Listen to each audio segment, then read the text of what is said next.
Then, alrighty then. Now hear this. All right. Man, dusty over here.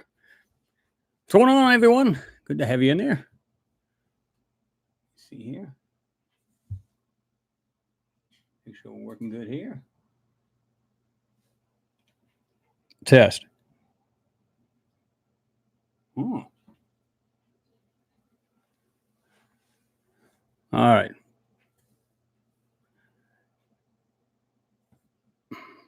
Testing.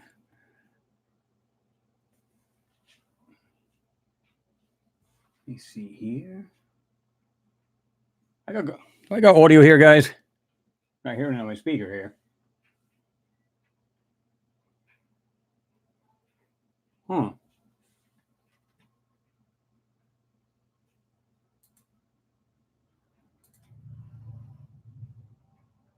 All right. Well, for some reason, it's not showing on a live feed here. Speaker not picking anything up here. Well, I know why, too. Hold on.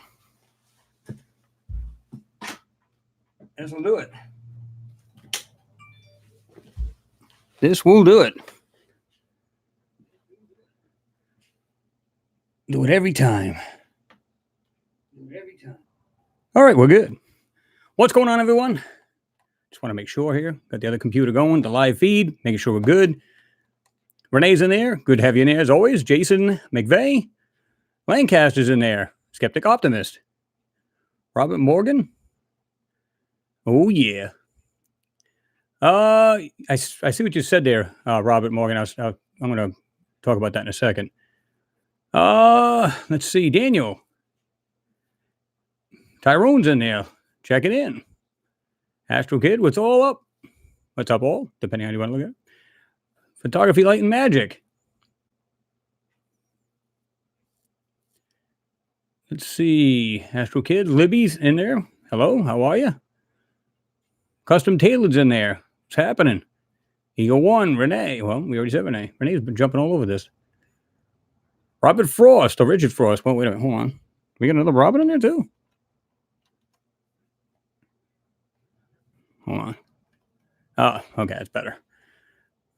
And the text is small. It doesn't help. It's like this little tiny little box. Richard Frost is correct. Andrew Haberman. What's happening? Jacksonville, Florida. Aditya Tata, what's going on? Good to have you in there. Brett Butterfield. I'm good. I hope you are too, Brett. Paul McKenzie's in there. 1010 Cray. 1010. What's going on there? Hello over there in Scotland. Hope you're doing well. Donna Faithless is in there. Hello from NZ, New Zealand, I believe. Let's see what we got.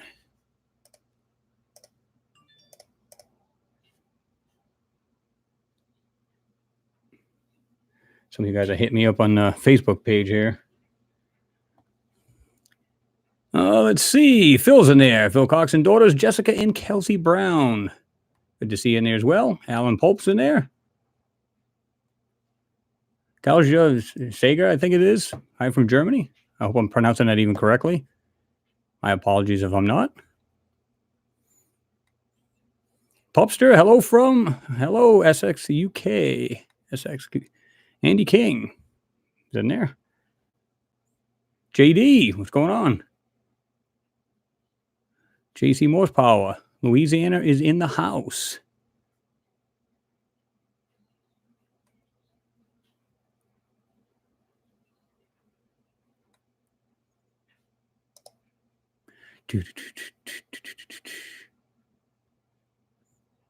Mr. Gassama, how do you want to pronounce it? Bruce Owen from Swartz Creek. JD, smash that thumbs up. Hammer time. Rob Bowers, greetings from Vegas. Cinderstang, what's going on? Good to see you here. Pluckaduck, morning, Chris. You must be almost halfway around the world if you're saying good morning. Libby Terrell, you said thanks for doing that second half of the moon photo. Yeah, which guys, incidentally, if you haven't checked it out yet, I know a lot of you guys haven't, because usually I get a lot more views than this, right? If you haven't seen the new channel, I'm going to drop the link right now. This is going to be just strictly moon. So anybody's into moon, you can have the best of both worlds. I'm going to have Mars on my Mars Anomalies page, as well as a lot of other stuff. And then I'm going to have just moon stuff on that particular one. So you can be subbed to both channels. So check it out. I'm going to drop the link right now. Go over there and check it out. And like I said, subscribe, hit that bell button, man. They can get notifications. I've got 3 of them that's going to be coming up. It's going to be going on the channel. So you'll see me doing both, bouncing back and forth, doing actual Mars videos as well as a lot of moon. There's so much to do, so much to see on those. It's just awesome.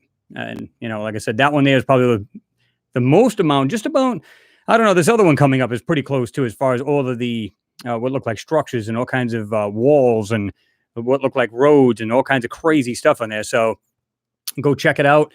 And I'll drop the link a little bit later as well, because not everybody's in here yet. I know that because I can just see the numbers here. So I know for a fact not everybody's in here, which is fine, because, you know, I like to get you guys to check it out anyway, because I know a lot of people haven't seen it. They're probably going, man, what's up? Because in fact, it was, who was it just said earlier, said, yeah, man, I miss your videos. It's like, well, I only had the Mars, but if you didn't see the other one on my other channel, you would have thought I didn't make the second video, but which I did. Popsy, you said my wife Kitten did not believe we got a shout out. Oh yeah. Shout out to both of yous. Material, hey, what's up, Chris? I missed a few of your live streams because life got in the way. Now I'm back. Hey, you know what? I hear you. No doubt about it, man. I hear you. Life is first. We play later, right? So I'm glad to see you're here. Hope everything was good, by the way, when you say life got in the way. Sometimes people, sometimes it's not always the best thing when they say that. So I hope everything is good. Roscoe, you said subbed. All right, I appreciate you. Here's the thing, guys. If you don't sub to it, here's the thing. 2 things happen to a channel. Now, you guys already know I monetize. I don't make a secret of it. That doesn't happen unless you have at least 1,000 subscribers, but that's not the only thing. That's not even the biggest thing. The biggest thing is it's like almost like YouTube doesn't even notice the channel if you're under 1,000 subs. So I think we're like 407 or something like that. I forgot what it is last time I checked it. So if you can, you know, help out the channel, go sub to it. And like I said, hit that bell so you can get these next few videos coming up. I know you guys will like them because I enjoy going through these things. I rake over these things, man. I'll tell you what, there's some crazy things. And at first you go, yeah, I just see what look like, you know, these craters and smaller craters, bigger craters. But I got a couple ideas on these videos, and I think you're going to like them because I've noticed a pattern on some of these things. Not only is there a pattern about what we see what look like these little pads, but there's something else different about them. And there's also some other things I noticed about that. And you guys are going to, wow, you know, every time you look at these things more and more and you get your eyes to adjust, you see so much more. And it's crazy. The video I got coming up, I mean, it's in the lower left corner. Oh my God. Wait until you see this stuff. It's just like, boom, it seals it. That's all there is to it. And you don't have to do anything to this thing. Well, you do, because you got to get rid of that white haze or washout over the video. But after that, no, there's no doubt in my mind. Borda from Wales. Matthew, read music. Good to have you in there. Douglas D. There are space demons up there on that moon. Well, they may be demons. It's hard to tell there, right?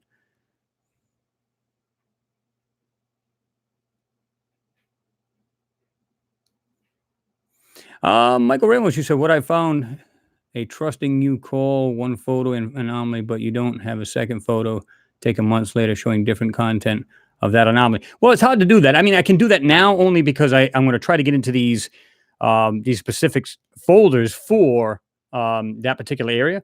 But if you mean like something more recent, well, it's hard to find exactly like that. I mean, you can find a crater. Don't get me wrong. I'm just saying as far as like that same angle, which I like to get the same angle. If you could, more updated, that would be phenomenal, because this way here, we can actually match it, right? But keep in mind too, depending on how much they manipulate it, you may not see what you saw in the last one. And I'm hoping that's not the case, because I want to show from different angles, but that same crater if we can, right? So definitely going to be checking that out more. Because like I said, that's the reason why I wanted to make that channel. It can also be used as a backup channel as well, in case anything happens to the main one, which I don't foresee happening. But you know what I mean? You never can tell. A lot of things that YouTube does, it's just crazy sometimes. And not that I have to worry. I never had any strikes against me. Never had anything bad strikes at all. Any copyright of any of that sort. And by the way, the new channel, because a couple of you guys said something about, I use my older intro from my Mars anomalies. That's going to change. A friend of mine's helped me out big time, and I might actually have him on the show because he used to do a lot of Mars anomaly kind of stuff. He's a good researcher, but he's jumped onto something else. So I may have him on shortly. And really smart man. He was doing a lot of this stuff himself. But he's also helped me out with the intro, and you know, I got the banner up there. But when I get on there and I says Mars anomaly, so I'm going to change that up too. So we'll definitely have the whole new look. I only just put that together briefly just so I can start getting the videos on. But we'll definitely be changing it up and doing getting it better there for you guys.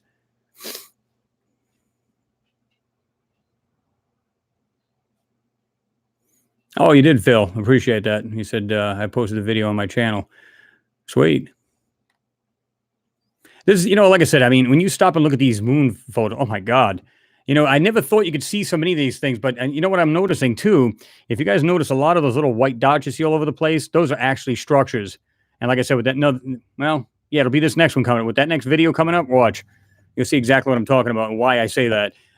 They're actually like I like to use the term a cover, and it may be for different reasons, and you'll see what I'm talking about.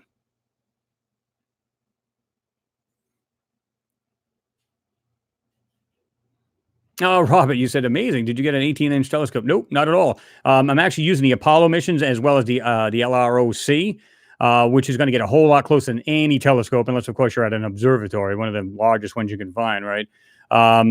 So yeah, the don't need it. I mean, you can see so much more in real structures. What I mean by that is because a lot of times it's so vague in a lot of these that, you know, you really can't see too much.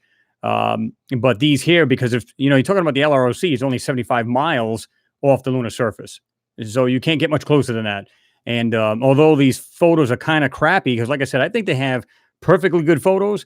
They then downscale them to like a low res, and then of course it makes it easier. They can wash over the whole photo, and therefore you can't hardly see anything. You know, so there's ways of pulling this stuff out. You just got to do it. Just work your own magic. When they do their stuff to make the resolution worse, you can try to reverse that a little bit and try to get the best quality. Doesn't always work because you're not meant to see it to begin with, but we try to do our best.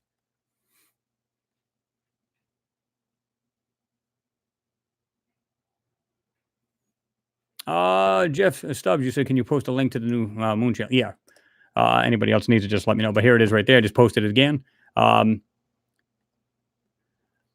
a Dog. He said, first live stream for me. Well, welcome aboard. Good to have you in there.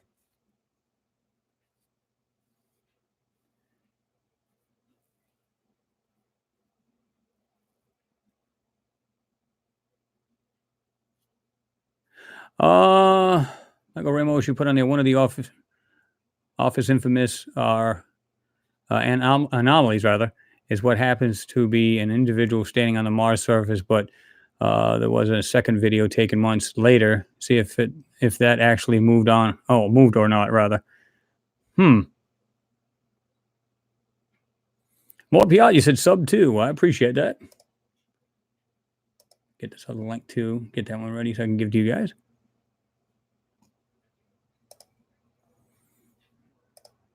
Okay.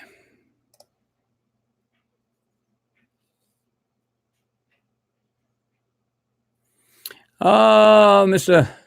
Customer, you put on there. Life definitely got in the way of Tyler. Glad he's back. Yeah, that's what I heard. I heard he came back, which is good.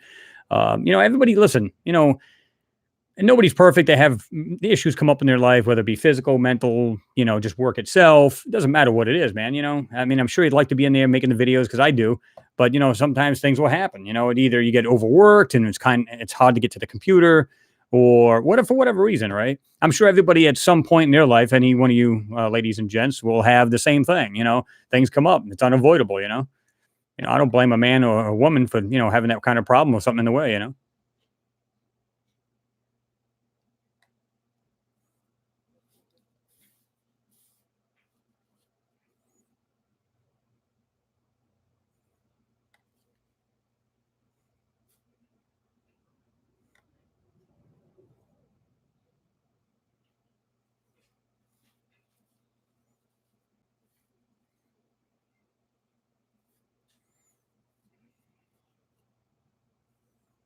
Let me see here. This thing just jumped on me. Sorry about that, guys. Andrew Burgess, you said evening from England. Hello over there at the big pond. Crosser 4123, sub to your lunar channel straight away. Twice the content of all your videos. Keep it up. Appreciate that. That's a great question, Lancaster. You put on the, I do wonder if the structures on the moon are still in use or abandoned. Well, I don't know. I mean, I've seen what look like, and I don't know if you guys have noticed this as well, because I know a lot of you guys are jumping all over these photos too. And keep in mind, I do put them on Flickr so you guys can see the enhanced ones. Because sometimes, you can see it in a video, it looks great, but then sometimes because you have to upload it, obviously you guys wouldn't see it, but when you upload it, you lose a little quality there. So I take and put them directly onto Flickr. And of course, you guys can just take, I put them in different filters. You guys can see them and just at your own, leisure, you can check them out yourselves. And I try to do that so people can get a better look, like I said, you can do it in 1080, 1060, 1080, 60, P60, all kinds of good, stuff. You can try to do the best you can, even 4K, but it's still, you lose a little something when you upload. So like I said, I try to do, right from here to Flickr. And of course, you still will lose a little bit, but not as much. So gives you guys a better chance to look at these things big time, look them over.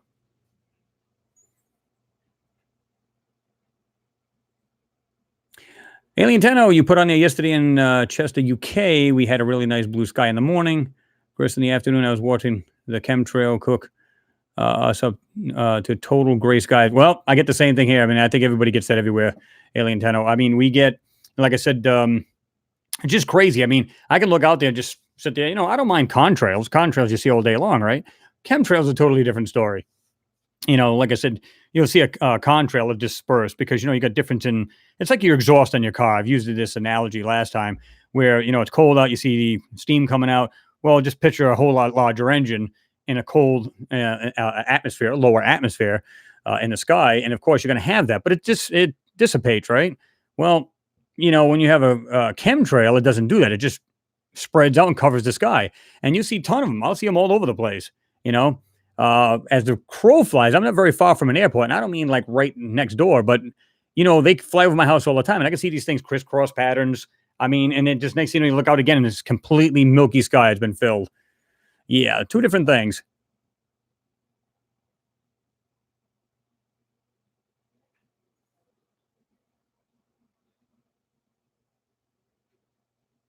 Richard, you said, Chris, with all of these other nations launching their own probes to Mars and the moon, do you think that NASA is losing control of the alien agenda?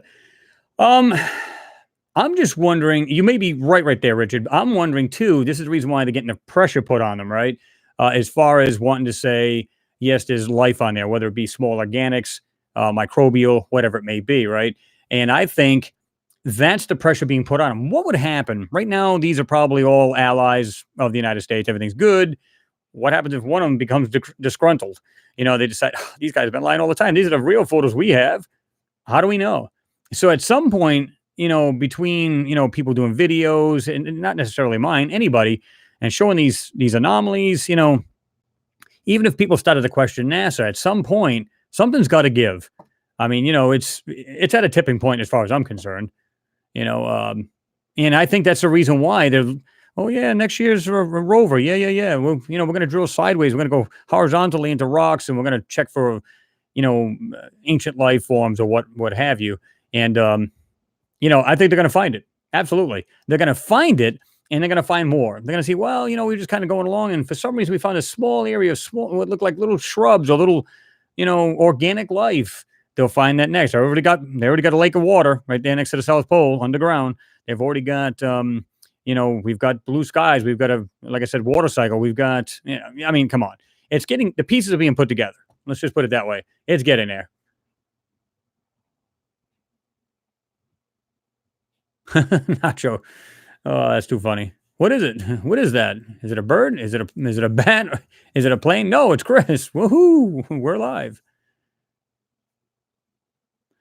Yep, Phil. Yo, Nacho in the house.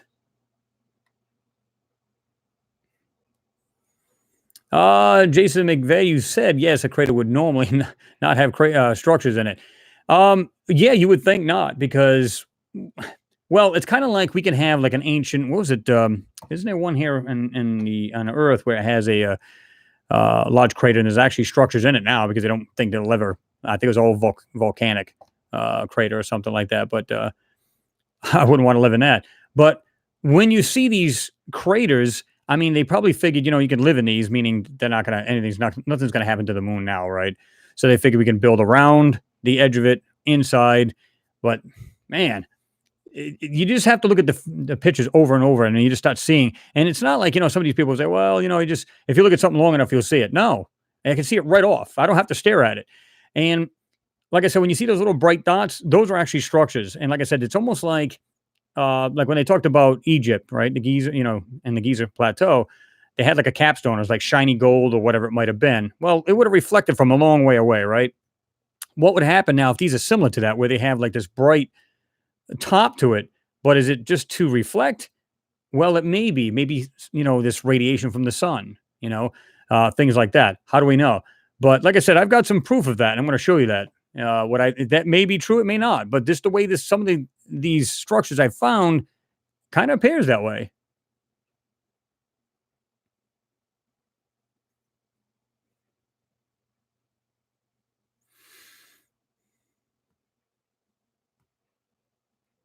I'm not sure what you mean by that. Photography, light, and magic. You said, what's this?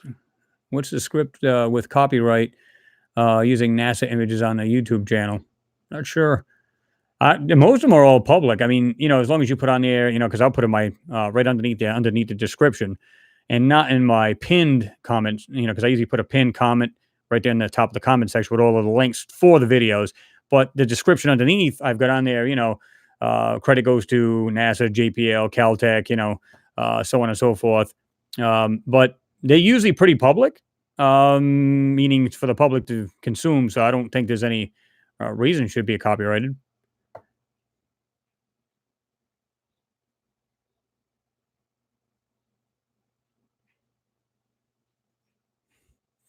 Syra DeSalvo, what if cat really spelled dog? Could be. Maybe in another world, right?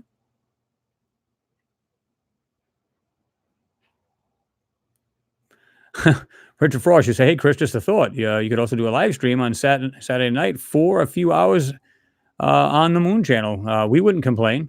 It's not a bad idea. I might do that. Everybody in favor, say aye.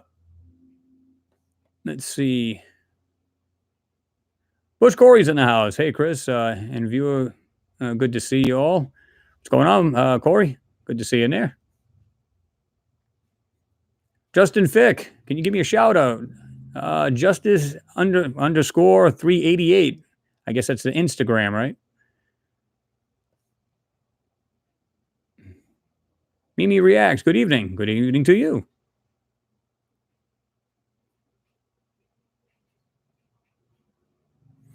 Alien Tenno, you said if you throw a pebble in the water, you will always get a pop-up in the middle. It's the same as asteroids impact. Do they always leave a trace? You would think they would. What I find interesting about the moon, right? You see these very large craters, and they're not as deep as you would think. And most of the time, you don't see anything even in the center. So it makes you wonder. Now, some people have said, well, you don't understand because, a lot of these things, there's no atmosphere, so therefore they don't burn up. So they might just leave maybe a small, crater, stuff like that, which I think is just the opposite. I think if you had nothing to slow it down, nothing to shrink the rock because of friction and everything else, right?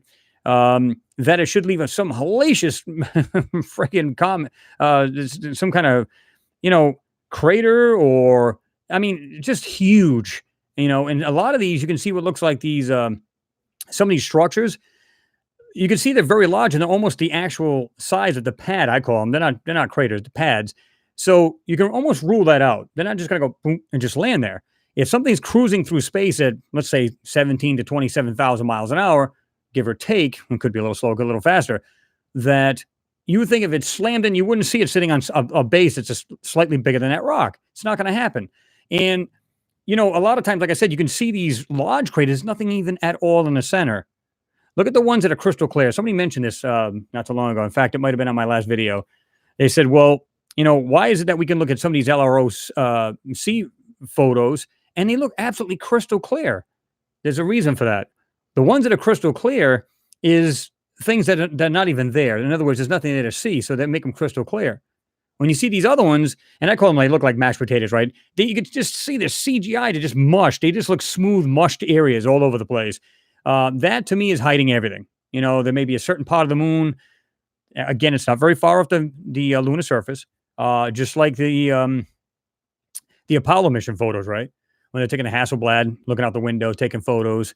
And they weren't more than 20 miles off the surface, 15, 20 miles as they were. And they were taking the pictures then. Of course, you can take them as they're going up, ascending.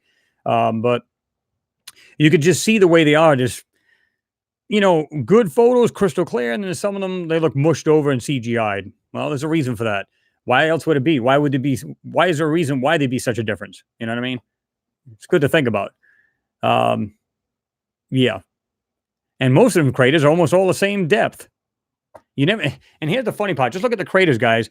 It's like you never see a crater that's like this, like elongated, like something came in and just slid into it. You hardly ever see that. 99.9%, it's like completely hitting just like that into the surface, and that's it. You never see something like a big crater wall this way and it just kind of slid into it. How often do you see that? Pretty interesting.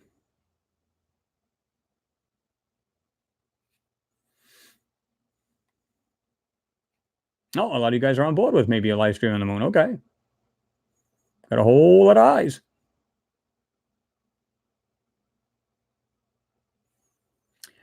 Tristan Aries, you said, so do you believe that we were once so advanced we colonized the moon and Mars, or do you think life started there separately? That's a good question. I don't have the answer. We can speculate. That's the only thing we can do. We talked about the idea that, because we're in the fourth cycle, at least a lot of our ancient civilizations believe that, like this, the Mayans and stuff, and that we're in the fifth cycle now. But the last four was, due to, catastrophic events like, either great floods, might have been something that came like a rock from space, boom, hit the planet, killing off the dinosaurs at one time. We might have been just as advanced, if not more advanced at one time, and we might have put the structures on the moon. Again, pure speculation. Now, is it possible? Because even our ancient civilization said this also, is that at one time there was no moon, and they can actually recollect the first time they seen the moon all of a sudden appeared in the sky. So is it possible that was from somewhere else? And if it was, maybe it was populated, then. Who knows? And as far as Mars, I believe, it could have been, I don't know if you're familiar with the panspermia theory, where they believe that, if something slammed the planet, and of course you've got a bunch of ejecta goes into space and it makes it here to Earth, which they have found in Antarctica. They have found rocks from Mars. At least they linked it to it.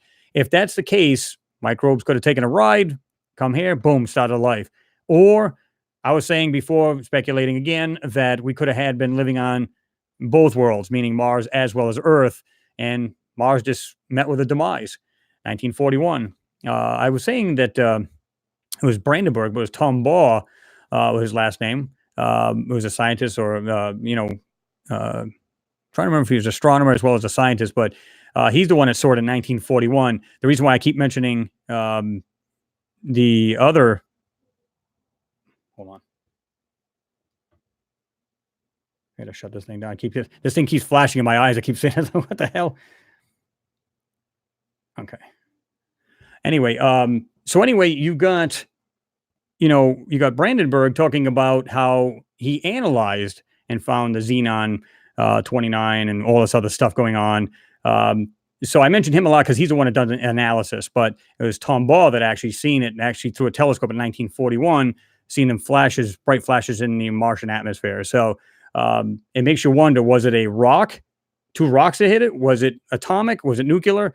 He claims it's nuclear. So, is it possible way back in the day that was the case? We lived on both planets. One of them just happened to get hit. Now we're going back to see what happened over there. Either way, I mean, it's pure speculation, but it just makes you think. You try to pull all these pieces together. Which, incidentally, speaking of rocks hitting places, did you see? Was it in August? I think it was. There was actually a rock that smashed into Jupiter. I don't know if you guys have seen that, but in sciencealert.com, and it says we now know what smashed into Jupiter last month, and of course they believe it's some kind of rock, of course. and I believe it was made up of iron and something else. It said equal parts. I'm trying to remember what it says here. Asteroid and density consistent with meteors that are equal parts stone and iron. But anyway, they're saying the meteor exploded in Jupiter's upper atmosphere around 80 kilometers above the cloud tops, releasing energy equivalent to 240 kilotons of TNT. So pretty interesting. And they actually have a GIF over here. It shows it actually, you can see this little bright spot on the very left hand bottom of Jupiter actually showing this. So I find it pretty interesting. I'll give you guys a link to that. It's pretty cool. And you guys can check that out for yourself. But, again, it's kind of like the same thing that happened to Mars, right? It had this too bright, is it something that if there was life on, let's say there was life on Jupiter, would that be the end all of that civilization or just that area on that planet?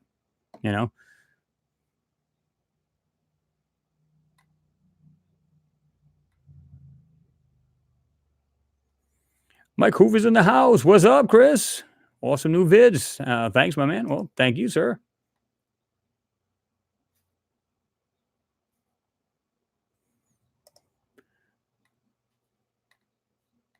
Photography, lighting. It just jumped up on me here. I hate it when it does that. Light and magic. I like that. Hey, guys, am I the only one that can press the like button? Come on, smash that button. Get a hammer out. Hold on. Let me get one. Slam. Let's see. MG Toe says the same thing. Thumbs up, everyone. I missed out on the story. What happened to the huge gold nugget? Got me on that one. Care to elaborate?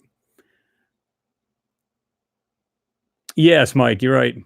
There was actually another tribe that also said the same. You said Arcadians were the tribe that witnessed the time before the moon. There was trying to remember what it is, and I can't. There was another one, like indigenous people on these, like they were just by themselves, but they said the same thing. At one point, there was a time before the moon. Mr. Gossamer, you said I think that a huge war decimated Mars, but there is highly advanced being still there, watching for us to see them and directly communicate with them. That could very well be. Could very well be. I don't know if you guys have seen this. It was I was looking through movies today, something to watch, right? And I randomly jumped on this movie called what was it? That's all. Yeah, bad it was. The movie was that great, right? Trying to remember if it was very bad acting. I mean, it was sad. Stranded was the name of the movie, and it came out in 2001, and it was about Mars. There was 5 astronauts that went to Mars, and but what I liked about it is the only thing I liked about it, and I'll get to that in a second. But they were very poor acting. They must have made the movie with $500. It was sad, but what was cool about it was that couple things. I won't say too much if you guys want to see it, unless you want me to elaborate a little bit more. What they did was they had this like a space station literally going through space, and of course it gets in the atmosphere, and the front part of it takes off. In other words, it just stops right there and it orbits Mars, but then the pod that they go down to the planet with, it looks eerily like a modern day space shuttle. And if you see the front of it, it's got the same windows and everything. That's why I said before, why couldn't they use the space shuttles to keep going to the moon? So far, and it was funny because I said that, and then I seen this. I was like, what? Check this crap out. So I thought that was pretty interesting. Astro Kid, thank you very much. I appreciate your support. No message here. Every time I see it pop up here, I got to look over there for the message because for some reason it doesn't do it that well over here. Wish I could show you guys the screen. There's really nothing there, which is it comes on later on this because I am a little further up. So you guys got to forgive me for that. But I'll make sure I do definitely give you the shout out.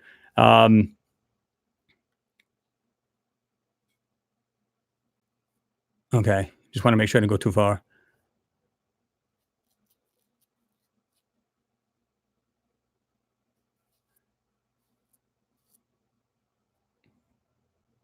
Let me watch it. You said water on the moon. They're saying, yes, they are. Absolutely. Yes, of course. How did they get there? How did NASA think we got there?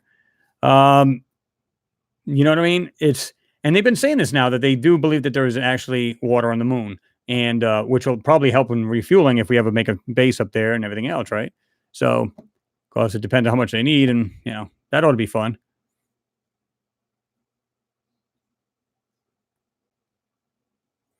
Astro Kid, you said 94 comments hit Jupiter was an awesome event to witness. Yeah, when you see like a cluster of these things hit a planet, of course, I hope it never happens to us, but you get the idea. Seeing it from afar, you just see all these lights flashing and stuff like that. Yeah. See, that's what I'm saying. It just as that simple. Maybe two of them hit Mars at the same time, or was it something else?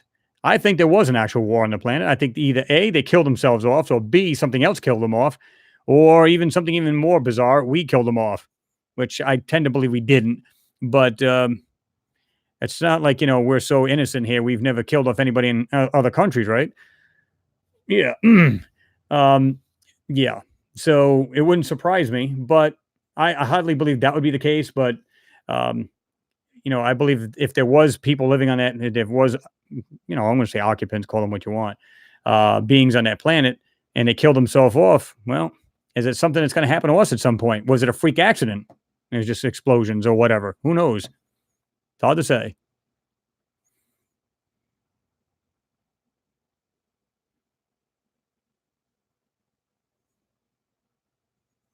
James Craig, and you said, Chris, I have to say it again, and it might sound annoying, but the Mars video 2 days ago was top ace again. At 10 minutes and 40 seconds of the video, you have spotted mechanical parts without a doubt. End of story. Well, again, you notice on that where they're supposed to be, I call it like flat rock shale, whatever it may be, right?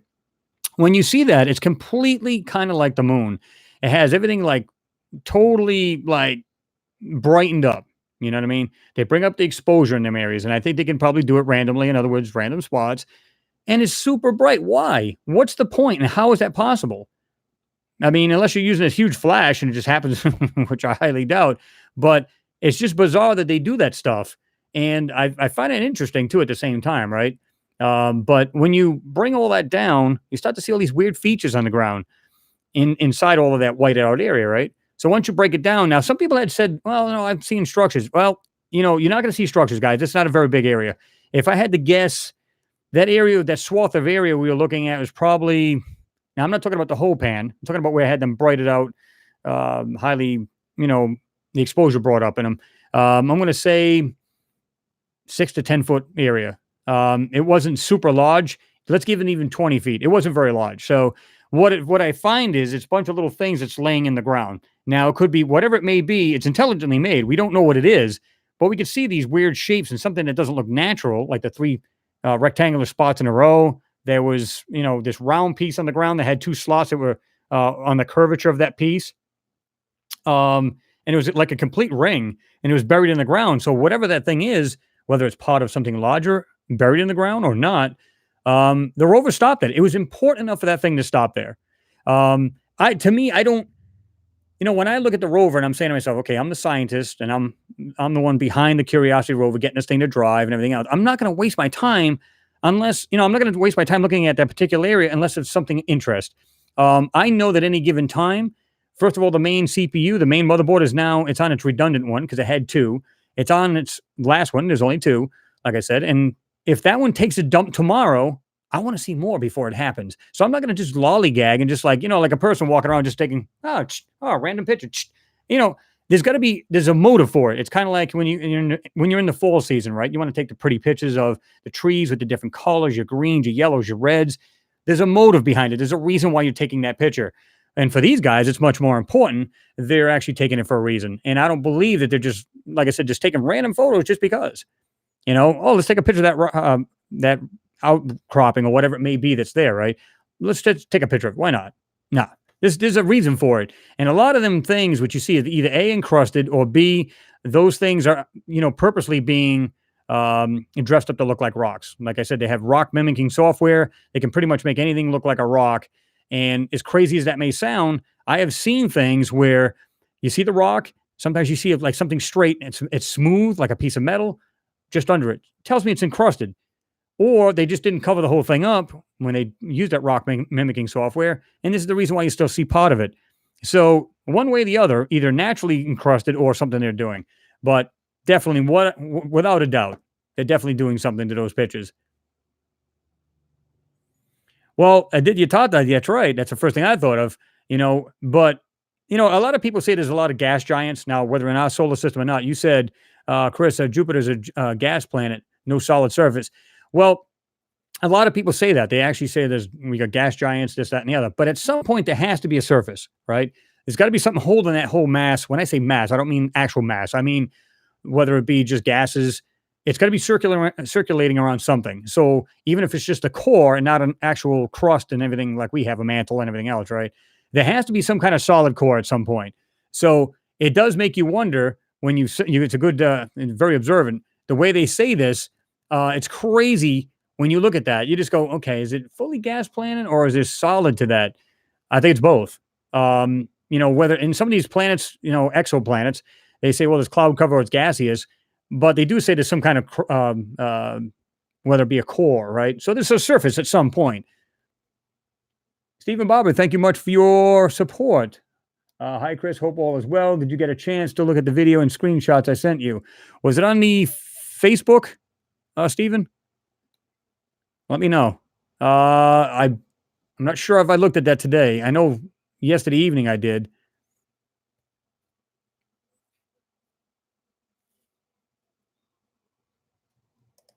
Let me see here.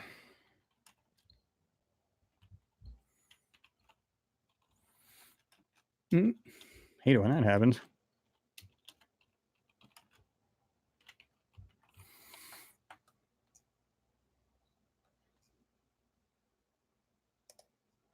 Let me see. Just answering a buddy of mine who's asking me about some of the details in here.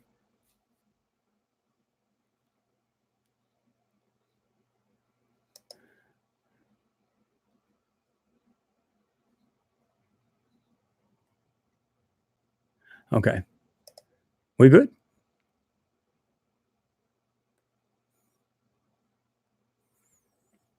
Mike Hoover, you said not easy to find a group of brilliant minds. I'm grateful to be here. Well, I'm glad everybody is here.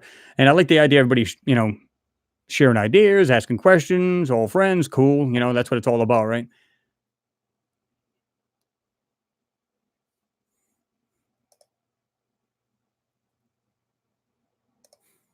Let's see.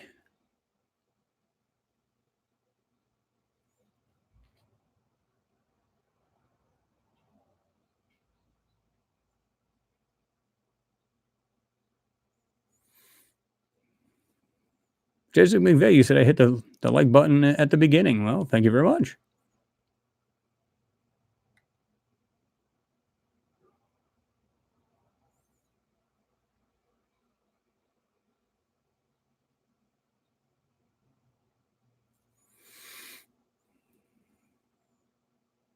Pluck a duck. He said, I wonder if there is a connection between the gap in the fossil record and the evacuation of Mars. That's a great question, man. I wish I knew the answer to that. Like I said, I don't know if you've read about this, but, and we talked about this a while back, that scientists were actually pissed off at NASA because at one point, the Curiosity rover literally took the rat tool, or also known as a rock abrasion tool, literally ground off what looked like a fossil on it. And, it's like they said, well, wait a minute, we seen something there. Now suddenly it's just like completely, you can see where they ground off because it was round, right? And it literally just ground it right off the rock. It's like, why do that? It makes no sense. Yeah, I mean, but you could tell that there's conflict between these guys, right? And the mainstream scientists should be looking into them a little bit more. And I mean, NASA, JPL, anybody else, they should be really on these people, looking at or at least overlooking their shoulder, right? Saying, yeah, what are you doing over there? Yeah, what's up? And here's another thing too. I don't know if you guys have seen this, but every now and then this recirculates, right? And it was on, what is it, scientificamerican.com. And a lot of people have been posting this lately, but it says, I'm convinced we found evidence on life on Mars in the 1970s. And I've stated this before, that the Viking orbiter, as well as lander, it dug up, it took the sample, a soil sample, and found out there's microorganisms in there. Whether, I think they were saying they were dead at one time, or meaning they were dead rather. And of course, they had proof of that back in the 70s. Well, of course, the scientists will argue back and forth. Now, I don't know if it's scientists that are working for NASA say, oh, no, that's not the case at all. But it says, we humans can now peer back into the virtual origin of our universe. We have learned much about the laws of nature, blah, blah, blah, blah. Where's the part where it says on July 30th, 1976, the LR returned its initial results from Mars. Amazingly, they were positive. As the experiment progressed, a total of 4 positive results, supported by 5 varied controlled, streamed down from the twin Viking spacecraft landed some 4,000 miles apart. The data curves signaled the detection of microbial respiration on the red planet. The curves from Mars were similar to those produced by LR tests of soils on Earth. It seemed we had answered the ultimate question. And of course, then I think it goes on to saying scientists were, they're arguing back and forth. And I've mentioned this before, right? I'll give you that page right here. It's interesting to read.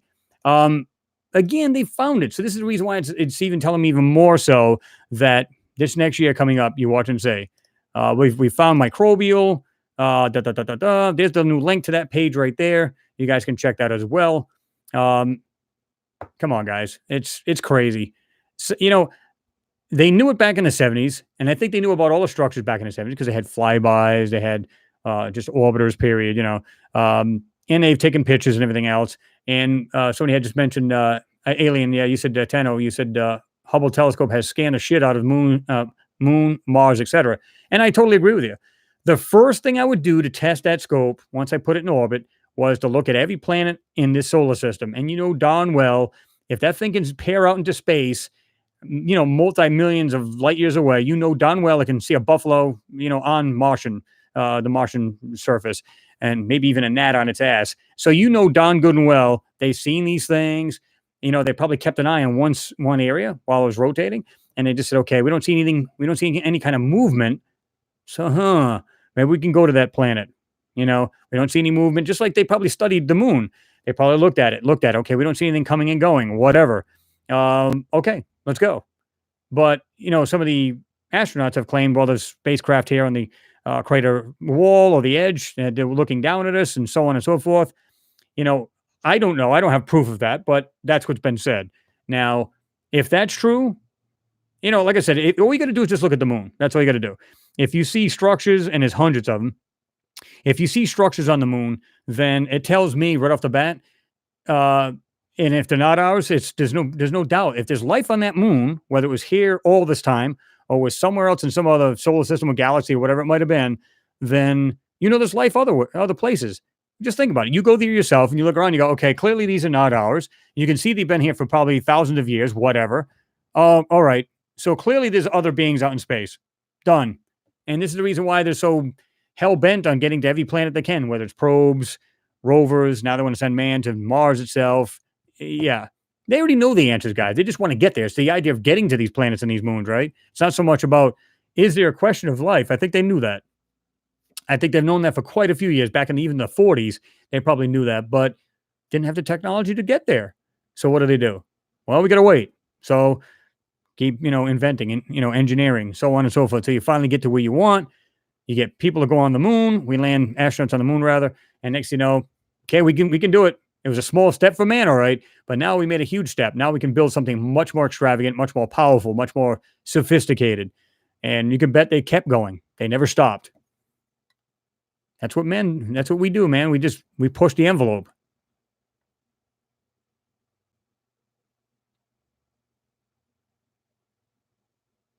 Okay, Stephen. Yeah, I just read that. Yes, on Facebook. I don't think I have. I'll check it again, and I'll definitely get back to you on it.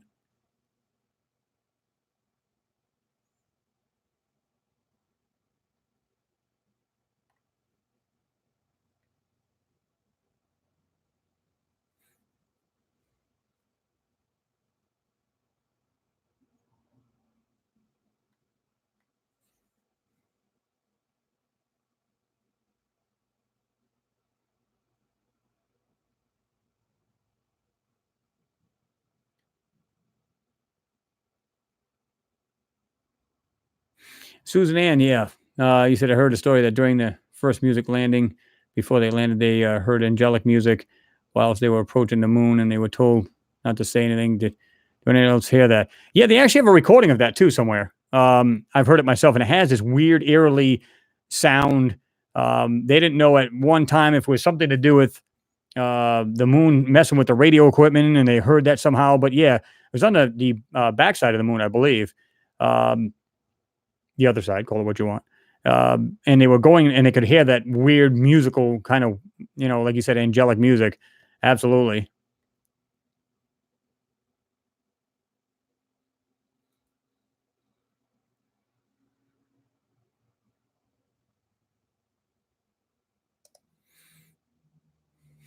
Mike Hoover, you said we don't give a crap whose it is. We're just saying the intelligent stuff there was created with creative thought. That's it. Absolutely.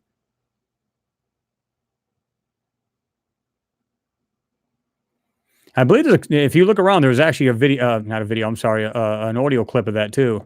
If I'm not mistaken, there is actually an audio clip of that.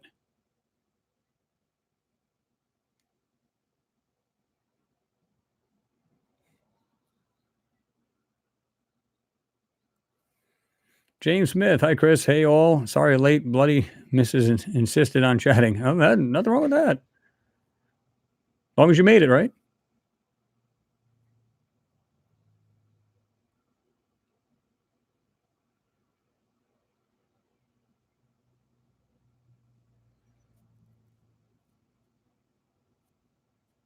Alien Tenor, you said that's why NASA never does live service from Mars anymore.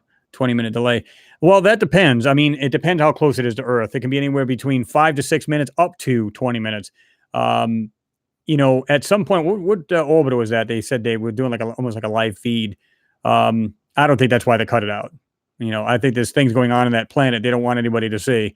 But yeah, it's anywhere between 5 and 20 minutes. At its closest, the signal is about 5 minutes, delay, up to 20. And I think it's even 25, might even more than that.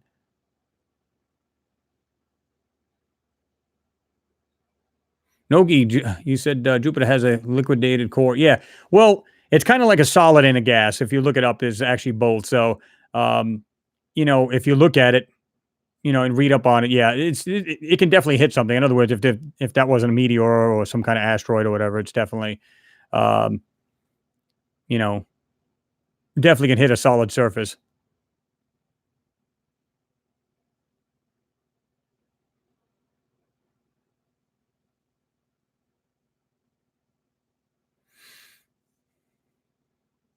Oh, Tommy's in the house. What's going on there, Tommy Wiley? You said I sent you a photo on Facebook too. All right, cool. I'll look it up. I'll definitely check them out for you guys. And you said it's full of stuff which I've highlighted. Will do.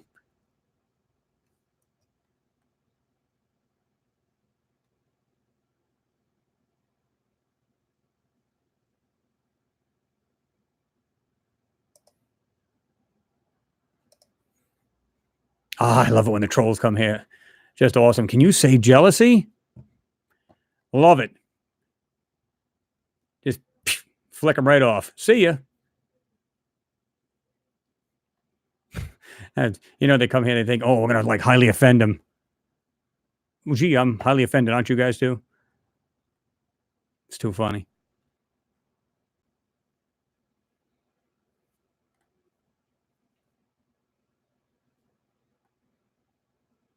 John Lemon and the Sour Tones are here. What's going on? Good to see you in there.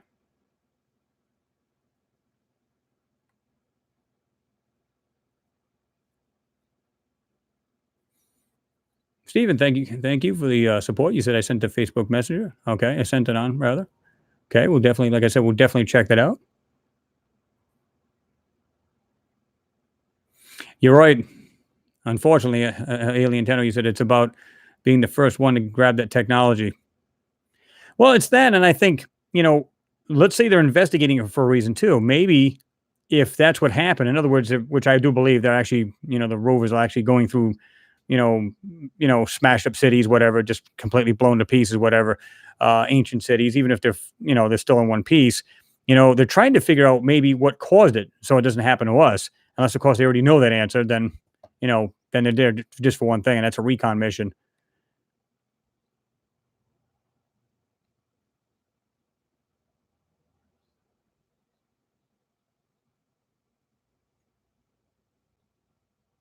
Paula Agula. I'm sorry if I'm mispronouncing that. Do you think once a man lands on Mars, they will reveal the truth? I think they're going to try to do that before they get there. I mean, from the way they're talking, I think it's 2032. They were trying to put somebody up there. Now, I don't know if it'll, depending on how quick the technology advances before that time, it may actually be sooner. I know there's a lot of people grabbing for that, want to get there first thing. Um, I think that I think they will reveal. Obviously, they already said there's a lake underground. There's water on the surface, water cycle, all kinds of stuff. Like I said, back in 1976, they knew there was some kind of microbial life, whether it might have been, found in the rocks. Of course, it's probably not alive, but whether it was or wasn't doesn't matter. So at this point, they're just going to have to announce it. They're going to say, "Yeah, we found it." And like I said, they'll come up on something. It'll be like some kind of um, organic life. It could be something small, but you can bet they're going to say that next, and they'll work up to it. You watch and see. So now, once they get there, they can show all kinds of like plant growth and everything else. It's not even going to phase anybody. But as far as anything else, now they definitely won't be. Definitely not. At least I don't believe they will, unless another country does it.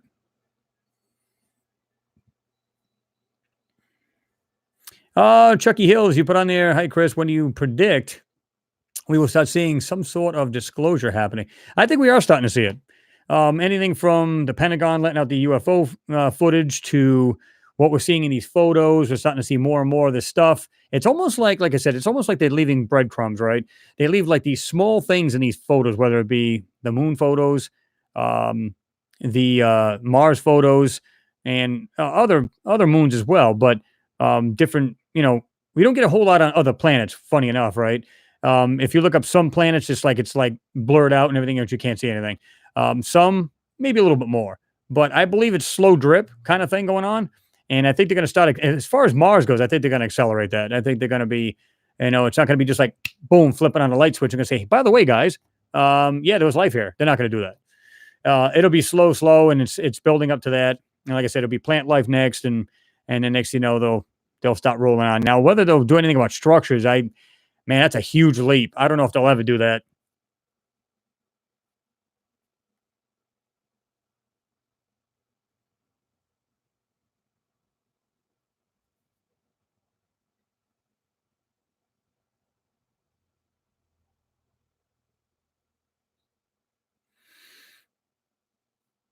Susan Ann, you said I still wonder why the heck they send bombs to the moon. That's an act of animosity towards who? Why spend so much money on nuclear bombs? Were they threatening life on the moon? Crazy. Well, like I said, I mean, at one point they sent the sister crafts. They were two of them. They sent one, and of course they had the nuclear warhead on it.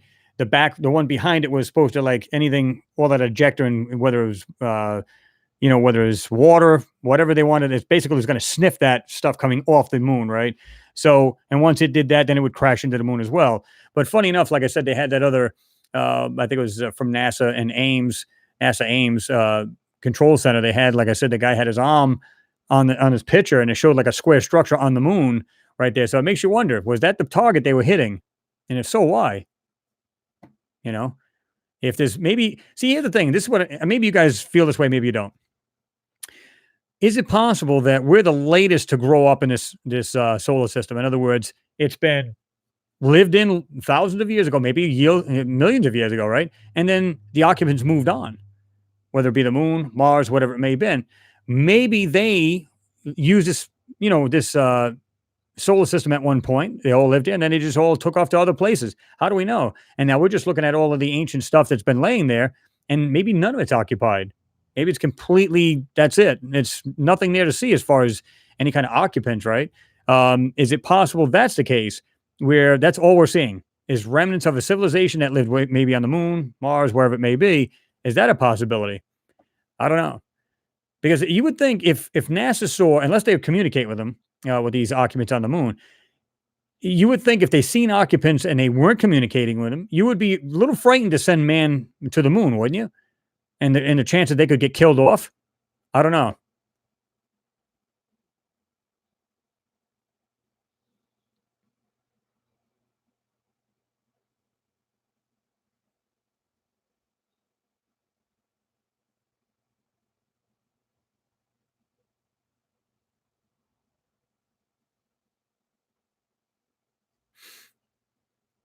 Aditya Tata, you said that we are trying to uncover this truth, but the aliens really want to show themselves to us. That's easy.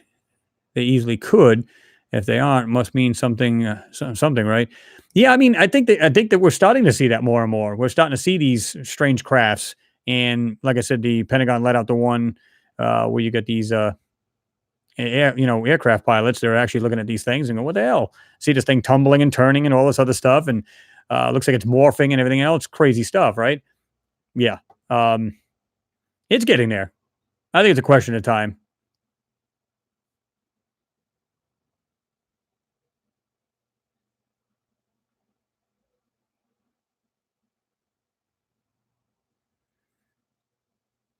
Andrew Haberman, you said I think Tom DeLong will announce it first, not NASA or the government.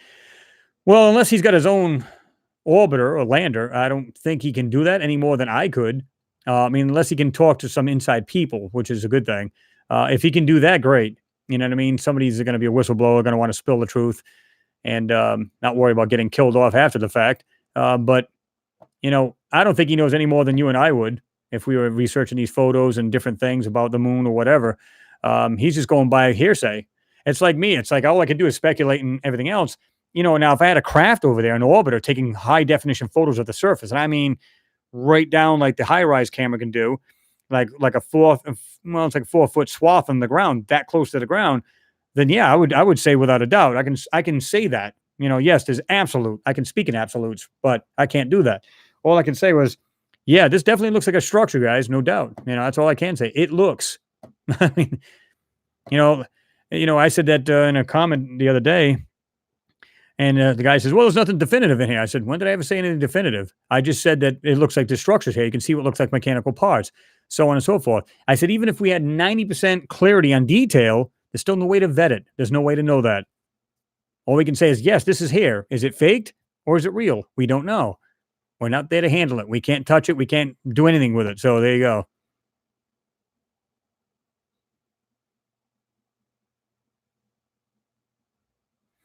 MC Gamer, hey Chris, are you still doing moon videos on this channel, or are they going to the new channel? Yeah, all the moon stuff will be going um, to the new channel.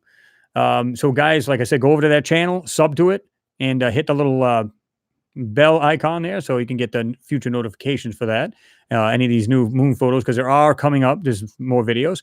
I've got like three. I got three on deck, so I'm going to be getting those out as well as some Mars stuff. So, like I said, if you haven't subscribed, go ahead and please do it. And if you need the link, just let me know. I'll go ahead and drop it again. But yeah, like I said, guys, it's like I got to hit 1,000 subscribers on that channel, or else it's they don't even recognize the channel. You won't even see it. You can actually, type it for a search, you won't find it. So, and it's, the only way that the YouTube will think it's a real channel is if you're well over, or at least over 1,000 subs. So, if you haven't subbed over there, please feel free to do that. And that's where all the moon videos are going to be.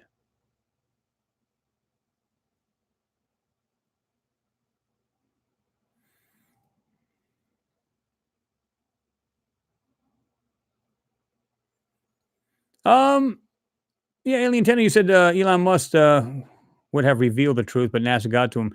I don't know. I think it's kind of like if I was a multimillionaire like he is, and I decided, I had my own, space company and everything else, and I think it probably went. It was like probably gravy, so to speak. In other words, if I was him and I teamed up with NASA, said, "Listen, I'll be more than happy to take any of your supplies to the ISS, whatever else." And of course, now they subcontracted him to do all of that. So he probably said, "Hey, come on, guys, let me in a circle here. What's up?" You know what I mean? And he probably knows the truth. And like I said, there was that guy when he was talking about that new spaceship he has. And it was funny because, like I said, I caught the last 15, 20 minutes of it when he said that to him. "I don't believe you, Elon, about aliens." That was it. And he just kind of chuckled it off. I was like, yeah, okay, whatever.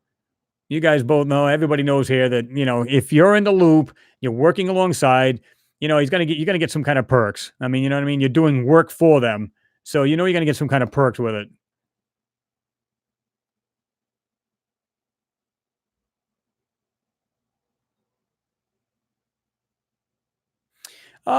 John Lemon and the sour tone. Many people seem to believe Planet X.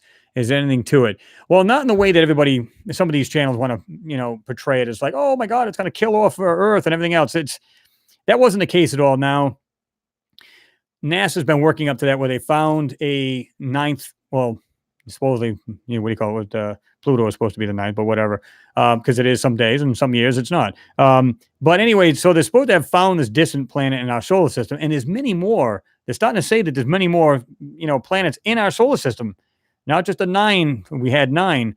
Now there's more, and the Sumerians actually talked about the planet X, or the 10th planet. And they're claiming there's another bigger planet. I'm trying to remember if they called it a burned out dwarf or not.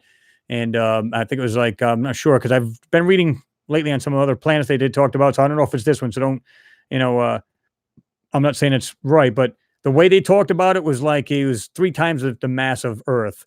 Now, whether that's true or not, I'm not sure. But they do know there's something pulling on the outer planets in our solar system. So they believe there's some kind of giant, or not giant, but at least bigger than Earth, pulling on the outer planets, right? So they believe there is a 9th planet.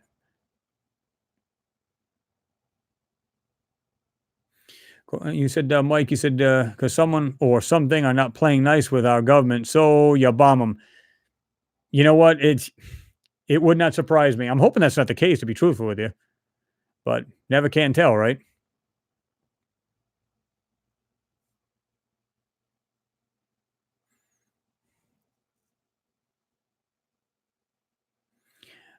Oh, Stephen, yeah, thank you very much again for the support. Yeah, it's actually the sister channel to this one. It's Lunar Anomalies and Beyond. I'll give you guys the link here. I don't think, well, I can't do that one because that's the other page I just gave you guys. I can't do that. I got to do this instead. Let me just go ahead and get that for you. There it is there.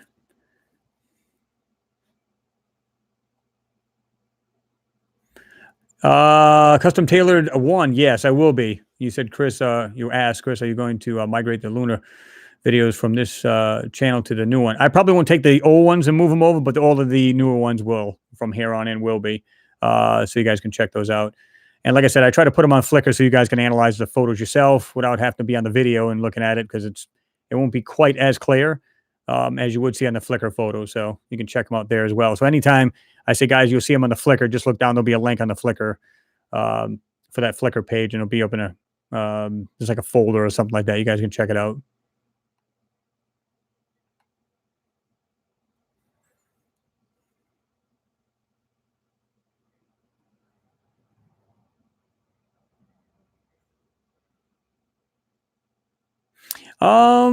Let's see. Oh, that's not a dumb question. Bush Corey, you said on a clear sky afternoon, obviously we can't see stars. So if a spacecraft flew past, would we even see it? Sorry for the, like I said, it's not a dumb question. Well, I mean, it depends. It's kind of like a plane. You can see that in the sky, right? Because it's so low that you can actually see it. And at some points, depending on if the sun reflects off, a lot of times to get that lighter aluminum, you can actually see the plane or whatever. It reflects off it sometimes, right? But as far as a craft, unless it's low enough for you to see it and the sun's not blocking it completely out, because it's, it could do that. Now, if it's way out there, chances are you wouldn't see it. I mean, unless it was massive, but other than that, chances are you wouldn't. Gets dark enough, though, you will. Martin Lucas, thank you, sir. You put on there, just subscribed. I appreciate that.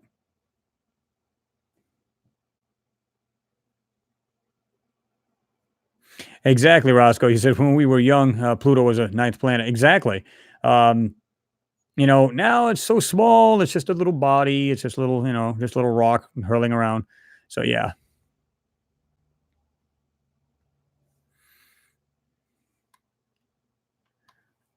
Royce Earls, you said, you're talking to Nacho. I'm a little late, but I made it. And yes, you did. Thank you for showing up and being here. Appreciate that.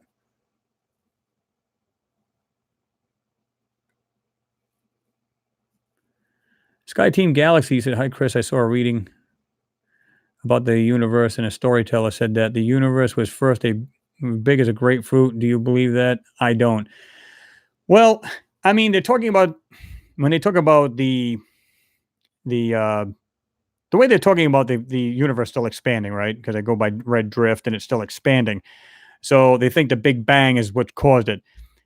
I wasn't there. I could not tell you. Some people don't believe that. I'm not sure whether I do. Now, I'm not saying saying it doesn't exist or it didn't exist.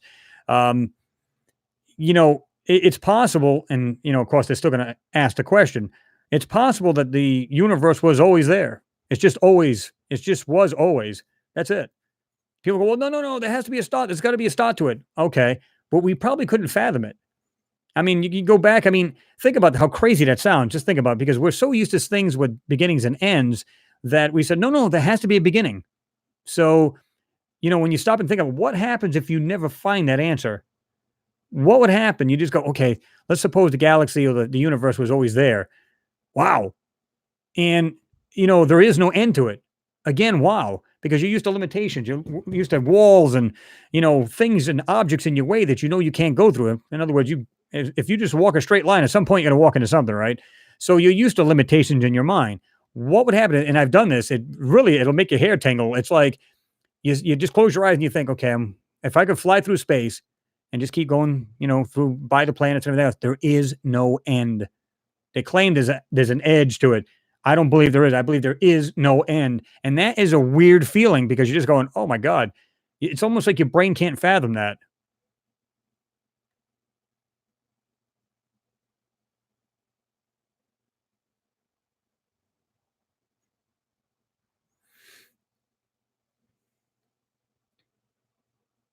SC, good to see you in there.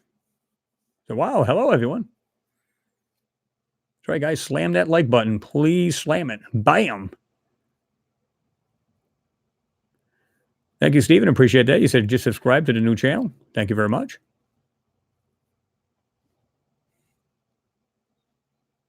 Well, that could very well be there, Tommy. You said the Big Bang is probably just an effect of our perspective. Again, it's like they want to fill in the holes, right? They're like, well, we don't know the beginning, so therefore we have this theory. Now, it's a good theory, because if you're still looking at it and you're seeing the universe still expanding, well, then it's expanding from what? And somebody used the analogy before, like if you throw a pebble in the water, there's got to be a center and then it goes outward, right? You got these rippling effects. So this is the reason why I said, if that's true, I want you guys to envision, like I said, one of these waves, and it doesn't have to be exactly a wave, but if it's going outward and this wave starts here, it just comes out. Let's say life starts on that particular wave, the first wave, and it goes out. Now it's way out here. Now you just have more waves coming out. Now let's suppose we're in the inner wave. What about the civilizations way back in the outer wave? Would that not be a lot more advanced than we would ever dream possible?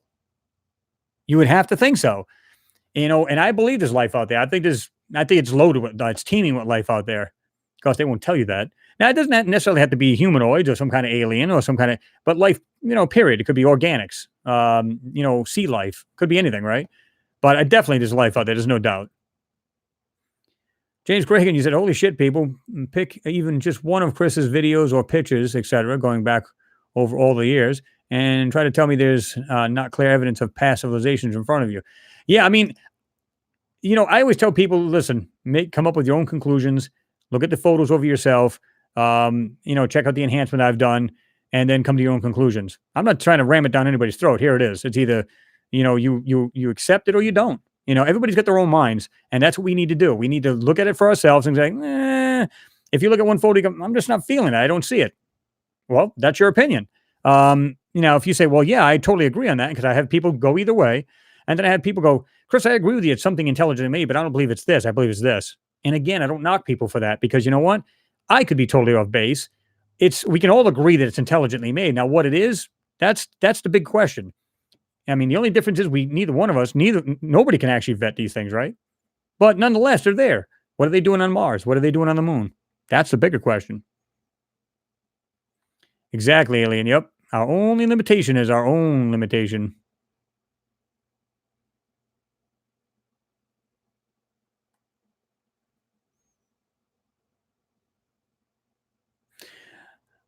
Joss D. Lester, I don't even know if I'm butchering that name or not, but the guy who thought of string theory came up with a theory about what was before the Big Bang, and indeed thinks the universe always was. Exactly. That's the way I believe it is. It's just like I said, we're so hungry for the beginning. Where did we come from? Like I said, that's why I like that movie. What do you call it? I want to forget the name of it now. Prometheus. And they're looking for our beginnings. were these our gods, they're our makers, so on and so forth. And they want to follow them to find out, ask them questions, so on and so forth.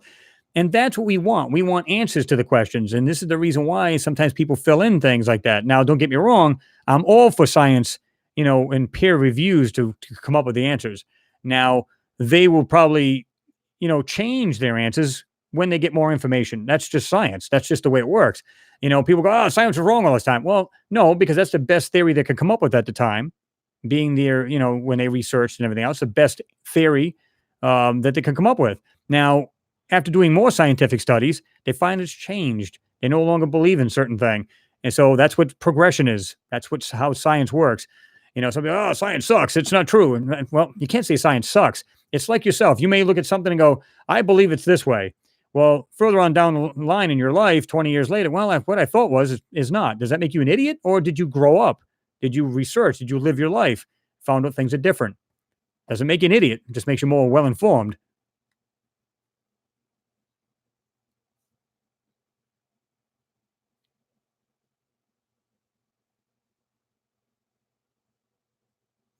Susan Ann, you said yes, life, organic, or whatever it be. I have firsthand seen a UFO.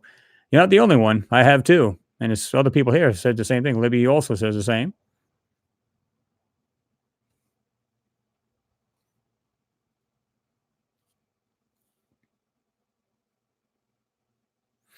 Photography, light, and magic. You said here's something else to think about. Einstein introduced the concept of space-time. Space is expanding.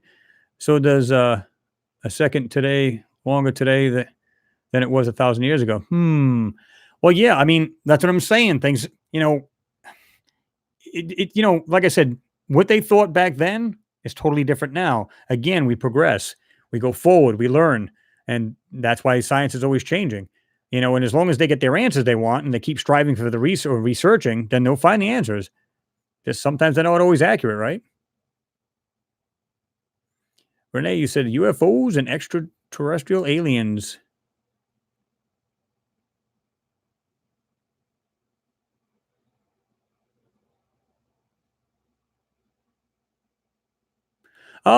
Adolfo, you put on there. Hi, Chris. I am from Canada. I have a question. Can you rely on any NASA footage, video, books, any information they give us? Personally, I don't trust anything coming from them. Well, again, it's kind of like people say, well, they're liars, they're this and that. Yeah, I believe in NASA. I like everything about NASA. However, I don't like the deception. I don't like the covering up. I like what they stand for.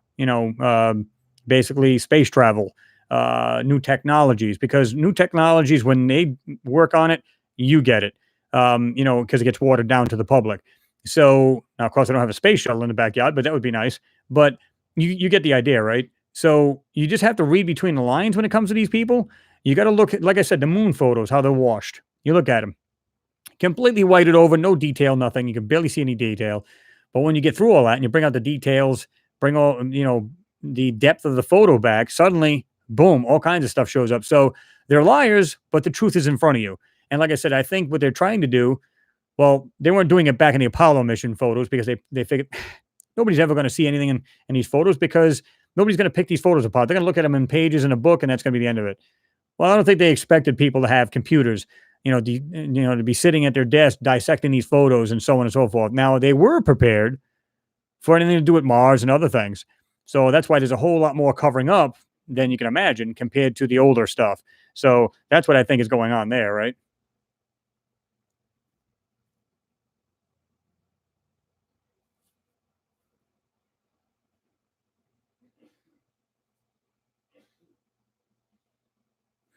James Gregan, you said, Chris, going back to what you said a few weeks ago about the moon looking different. Well, we have a moon over Ireland tonight, and it's nothing like we have ever seen before. Man, honestly, it's freaky. Yeah, a lot of people have been saying that. That's weird, man. They're just saying now. I don't see a whole lot different here. Now, of course, you guys will see a little bit differently there because you're thousands of miles away. But yeah, I mean, freaky. I mean, people have been saying the same thing. Like, man, I don't know what's going on, but it's crazy. And that's refreshing. So yeah,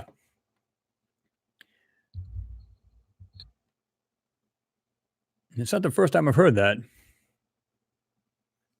Daniel Rivera, this Marine salutes you. I salute you, sir. Thank you for your service. Photograph light and magic. You said I've seen a UFO too. I don't think there's a whole lot of people who haven't. If you've looked up at the night skies at any given time, and seen something freaky, that's a UFO. Now, I'm not saying that when you see a strobe light with something flying, that's chances out it's a plane. Now, unidentified just means unidentified. It doesn't mean it has to be an alien craft. Most people, oh, you said you've seen a UFO. That doesn't necessarily mean it. I believe I have because I've seen something with different lights on this thing totally.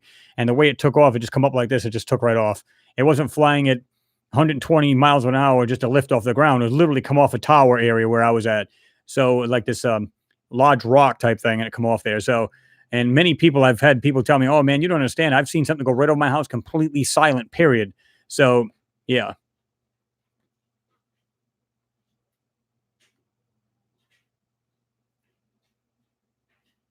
Brett Butterfield, he said you're taking off. Late as all. Have a good one. You too, Brett. Thanks for stopping in. Have yourself a good week there, right? Daniel Rivera, hey, Chris, keep rocking along. This Marine is a long-time fan. Well, I appreciate that, sir. Swami, I guess that's how you pronounce it. Never a straight answer. That's what they call them. Even a lot of the whistleblowers now call NASA that, never a straight answer, Yeah. Chris Chapman, thanks for stopping in, man. You said just made it. Hi, all. UK here.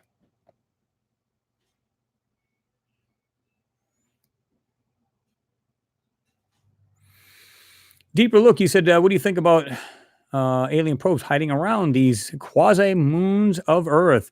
Well, we actually have two moons. A lot of people don't know that, but we have one that's way out there, and it's got a more of elliptical orbit around Earth. And, of course, we got the one we know of. I got the splinter in my hand. I'm finally getting it out. So, I think, like I said, every time you turn around, you're starting to see something really weird. Look at some of these Martian photos where you can see something like flying along, and it's hard to tell or determine how far this thing is from the camera. Because some of it, you can see what looks like, sometimes it's a white dot in a darker sky or vice versa. And when you see something, a lot of times, people go, it's just a burnt pixel, which is a very good possibility. That's been known to happen. You can have a hot pixel on a camera.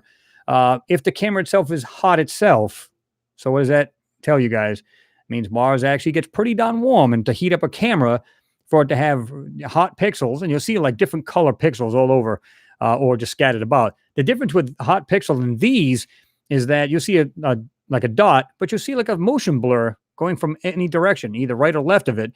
So that it indicates a direction that it's going to. What's that tell you? So chance odds either it's something in the sky, whether it's an insect, maybe something larger, right? I don't know. Pure speculation again. But when you see these things, between things we see flying on Earth, sometimes you see them fly by the moon, whatever it may be. We're getting there, guys. It's getting there. Drip, drip, drip.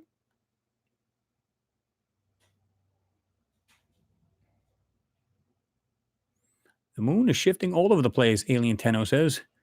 Yeah, I've heard a lot of people saying that, man. It's just it's crazy the way they're looking at the moon and go, man, why does it look so darn different? But, Robert Morgan, he's back. Photography, light and magic, you said. NASA has achieved some amazing stuff. I really don't think many people in NASA knows the real truth. I believe that everything they find out is vetted by F-wits in the military. Well, and that's the thing. I think we got a couple of things going on. We have one part of of NASA or JPL that is actually publicly. In other words, everything they're showing us with the Curiosity, it's all about the public, and they're doing their job correctly. In other words, they're going about their business. They believe they're doing the right thing. And then there's like the black ops side of it, where they're using the other cameras on the Curiosity, and they control them individually. At least it's speculation, but that's the way I'm looking at it, because there's like 17 cameras on there. You only get to see what, 5 or no, about 8 of them. So, I believe the other ones are taking motion videos, and I think that they see a lot more. They're actually seeing videos. They're probably doing like small video bites and looking at different parts. And they're probably listening, even though they say there's no airs on that. But I believe they're listening to what the sounds of Mars as well. And, I think they've done that a long time ago. They're just now saying, well, they're going to put airs on this thing now, the 2020 rover. It's going to have its own basically a helicopter. It's going to be, not a drone, but a helicopter. It's going to take samples and put it to the underbelly after it's looked at, the soil samples. And then, of course, it's just going to open up and it's going to dump them right on the surface. So when we do get there, we'll look at them. Of course, we discussed this last time, which I thought was insane. Why you would just leave something with radiation hitting it. So I don't know how that can not distort its chemistry makeup. I don't know.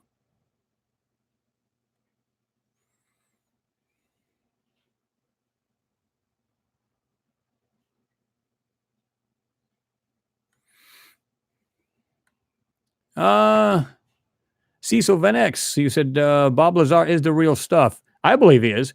Now, some people, they're kind of on the fence about him. I don't believe that. I believe he's the real deal. And, they went through a lot of trouble to try to erase who he is. And if you just look that up, you'll actually see that they literally try to erase him, period. Like no social security number, no license, nobody even heard of him working at, Area 51. But they actually had it saved. And I think that was the one they had with when he was on with Paul Rogan, wasn't it? No, I'm sorry.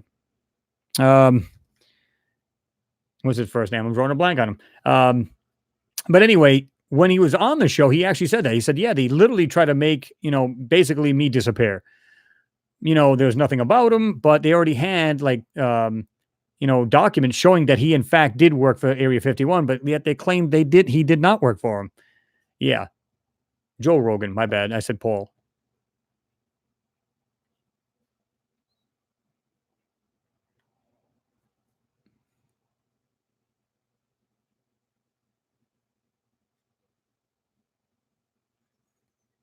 Photography Light and Magic. He said, hey guys, check out the Molly cam images from Curiosity. They have not been tampered with as they are focused on the wheels and background is blurry.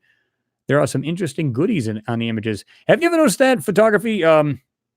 Look at some of them where they're looking down, like you said, with the Molly, or it could be even the mass cam. They look down, they see the wheels. And what I find astounding about it is you go, okay, we know that the wheels are black.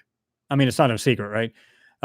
So they're like a black aluminum and, or aluminium, as you guys like to say in the UK. What's funny about it is you see like, if it's like a red ground and atmosphere or the sky is, you'll notice the wheels are black. They're red as well. It's like, wait a minute. Why are they also reddish? Well, because the Molly cam has that red filter on it. It's got a little door that opens and closes. Why they want to do that? And, I think, excuse me, this stuff is killing me. But what I find amusing is that what they do is it's almost like when they know there's an object in a certain spot, what they'll do is they use that filter. And then, of course, they'll manipulate everything. So in other words, nothing's got the same color. I mean, everything's got the same color. I'm sorry.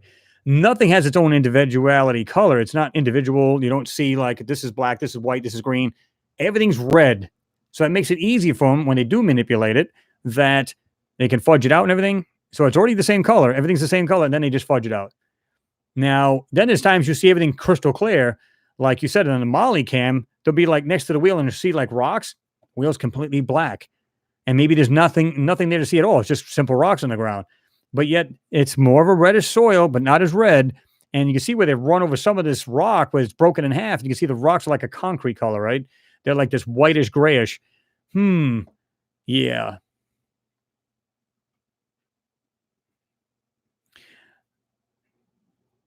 Yeah, you said Joe Rogan solved the Bob Lazar question in Bob's favorite. Yeah, I mean, he told me, he said, listen, they try to erase me, basically. And yeah. I believe he's a real deal. Some people will question him. I don't question him. The guy's a smart man. Like I said, he made his own car that runs on hydrogen, made his own hydrogen pump, runs on solar. I'm trying to remember how old that video is, but he was young in that video. And I don't recall what it is, but it's something like car runs on hydrogen or something like that. It doesn't say Bob Lazar or any of that junk. And you can just see him talking about it, how he fuels it up and everything else. He's got like these 3 tanks. They look like oxygen tanks in the back of a Corvette. And it's pretty interesting. Daniel DeWitt, yo, greats from Holland. How are you? Good to see you in there.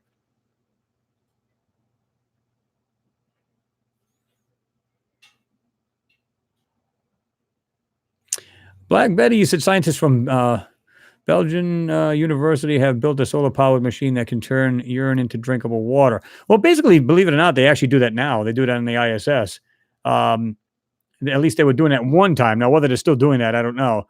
But, you know, I think what I like about people who invent is they come out with some crazy stuff.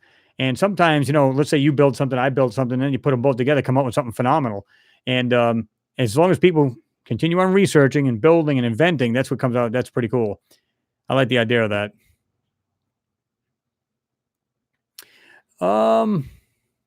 This thing just jumped on me. I hate it when it does that. You also said, Black Betty, you also said, I think aliens are far ahead of us humans. Oh, yeah, I believe that. Now, if there's somewhere in our neck of the woods, meaning another solar system close to us, and I'm talking about X amount of light years away, they may actually be where we are today. We don't know. Now, if something came to this solar system long before we're going to use the term evolved or was put here or whatever you want to go with, then they would be, a lot older than us because they got like on Mars here, or cut here too, thousands of years ago, whatever it may be. And we are who we are today. Or, like I said, is it possible our solar system was once teeming with life? And I believe it was. I believe every darn planet, because back millions of years ago, the sun was not what it is today. It was, I believe it was hotter. And I don't mean to the point where it would kill everything on the planet. But if it was, let's say, it was maybe Mars was more favorable, meaning a better atmosphere and temperature and everything else than Earth was. Well, then that's why we started on Mars, and maybe we migrated over to this planet. Of course, it had to take thousands and thousands of millions of years for the sun to cool down a little bit, whatever. And then, of course, we just jumped over. Or, like I said, we had both going on at the same time, right? I don't know. James Gregan, you put on there, Chris, the Aboriginal people spoke about the sky without the moon and how the sky people brought it to us to watch over the earth people. They have a celebration in the outback to thank the sky gods. Yeah, I've heard that there's more than one civilization that have said that, which I find really interesting. And I think that's pretty cool because, how does one, like you said, just tribe, like way on one side of the earth say it and the other one says the same thing? Did they, talk somehow? I mean, on the other side of the planet, good possibility over thousands of years, right? But yeah, I mean, that's a very good possibility. If that's true, how do we know? Let's suppose for a minute that's true, meaning the moon was not here at one point and then it did show up. Okay. Where was the moon prior to this? And what was living on it that it's now here? So how do we know it wasn't brought here? They were looking over us. And then, maybe they vacated the moon and this is the reason why we thought it was safe to go there. Or we got an agreement with them. They said, yeah, sure, you can come up here. But do you think they would just give us rocks if they just want? Yeah, we want to check out the rocks up there. Yeah, here's a couple. Go ahead and check these out. Up there looking for rocks. I do believe that's true, though. They were looking for rocks, but they're looking at different metals that they might have been made of, different compositions, because the moon was bombarded by so many rocks, coming through the solar system that they may be a lot, and they have found rocks that are a lot older than the moon itself. So it makes sense that they would do that.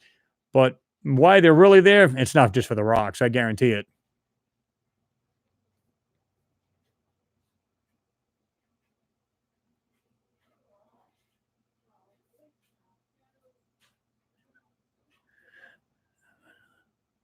Pat Sequin, you put on there, I read an article from a scientist who said that they discovered life on Mars in 1976 with Viking. Do you think NASA definitely knows there's life there? Oh, I do.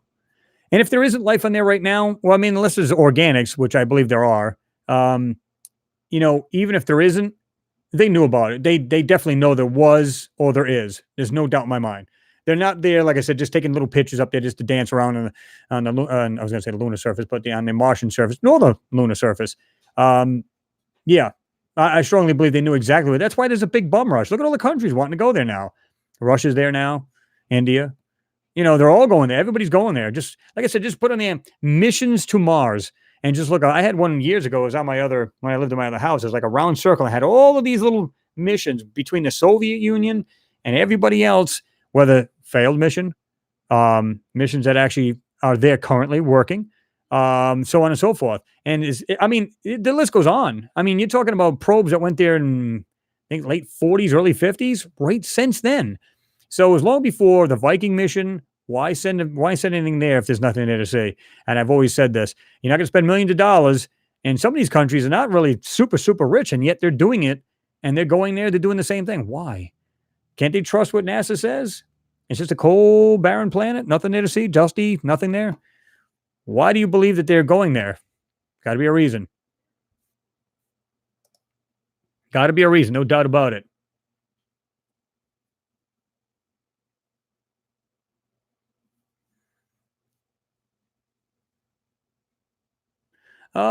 Intergalactic Deeds. He said, "What do you think about Robert Lazar or Bob Lazar and Travis Walton stories?" Well, I believe Travis actually. I'm almost positive he's taken a polygraph and everything else, and definitely true. He was there with what, two of his coworkers. They were out in the woods, and and they actually made it. Was it Fire in the Sky? I think it was. It was called that movie. I watched that movie years ago, and that is frightening as hell. When you see that, I mean, what they did to him because they were like checking him out. They had him like this weird skin type thing over him to keep him down on the table, and oh, it's crazy. I believe that they're both correct. I believe their stories are the real deal.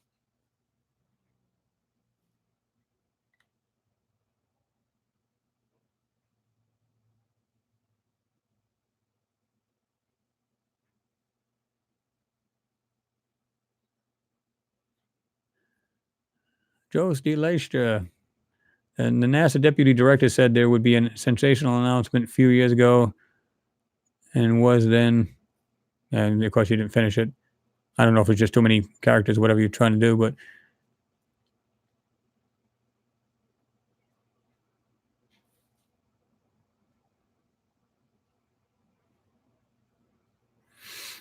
Purple Floyd, you put on there. How about the fact that we only look for life on planets if we can suspect there is or was water?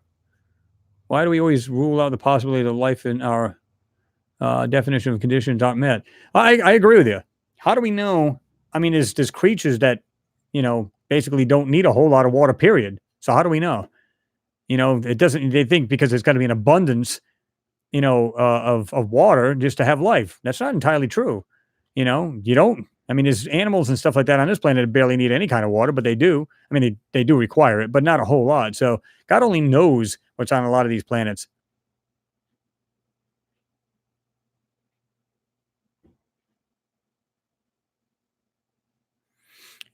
Noki, you put on there. It's because our planet slight tilt makes the moon appear wobbling when in fact we are. I recently noticed myself, got scared, and I looked it up. Intergalactic Deed. You said, thanks, man. Yeah, Fire in the Sky. That was actually a really good movie. And it was, like I said, it was kind of scary. So it's no wonder why people are like, it's programmed in their head to think that, what would happen if an alien came down and landed in my backyard? Is that the same thing going to happen to me? It's no wonder why everybody gets frightened because of, if they think some kind of aliens would have come to this planet, some kind of other beings would have come to this planet. Right off the bat, they think, oh my God, they're going to like torture us.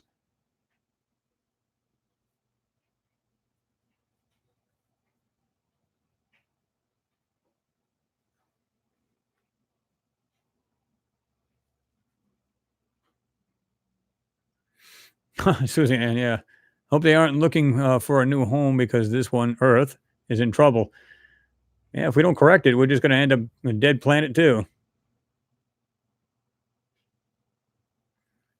True. Intergalactic deeds you put on there. Life can probably live off things other than water for a base.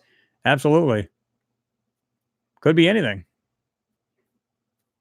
Or maybe they live off a plant that has water in it. I mean, it doesn't have to actually be a pool of water, right?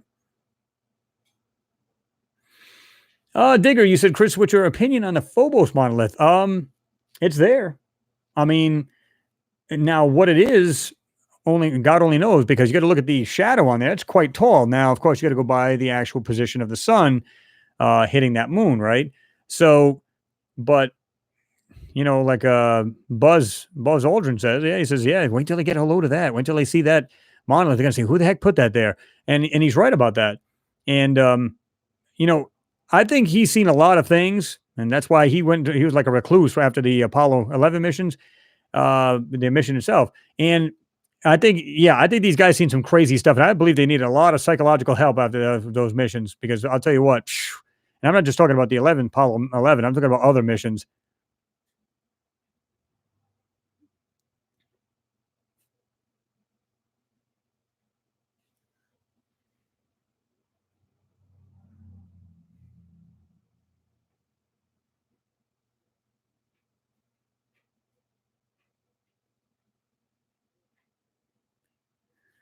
Whiteley View, he said there's a lot of the same monoliths all over Phobos and Deimos.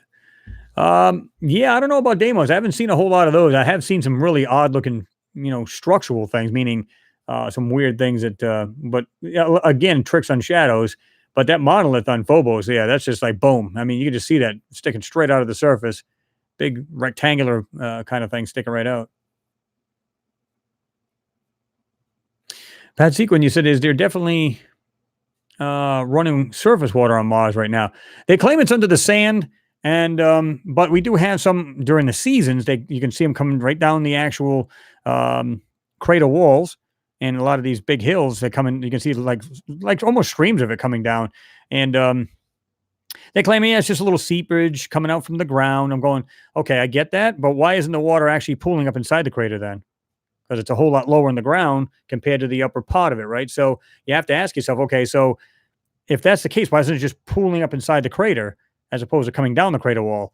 So, I don't believe that either. A lot of times you see it coming down and then you don't see any like lake. You would think there's like a lake near the actual crater, right? And it's just seeping through the wall of the crater. That would make sense to me. But some of these craters, they show you, and they showed like the different stills, and you can see the water running down.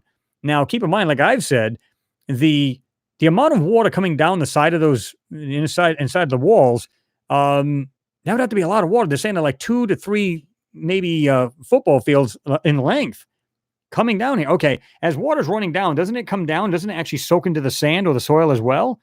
So how much is that to be soaking in and running down at the same time? That's quite a bit, guys. And they say it's always in the warmer season, so therefore you got thermofrost and all kinds of stuff. I think there's more to it than that. And they did find that giant lake underground next to the South Pole. It's like, I think they said it was a mile in width, but it was only like 1 to 2 feet in height. But yet there was water in there, and it's quite a bit. They're seeing it more and more.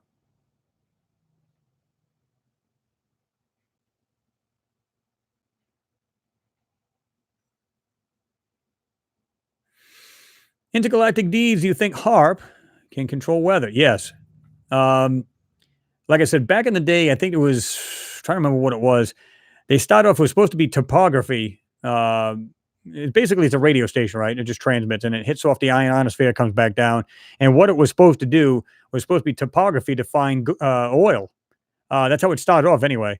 And it was only like, I forget what it was. It was like really, really low powered. It was like, I forget what it was. It was like 36 watts or something. It was real simple. And then the Navy took over it. I think there was actually, it changed hands several times, but the Navy got a hold of it.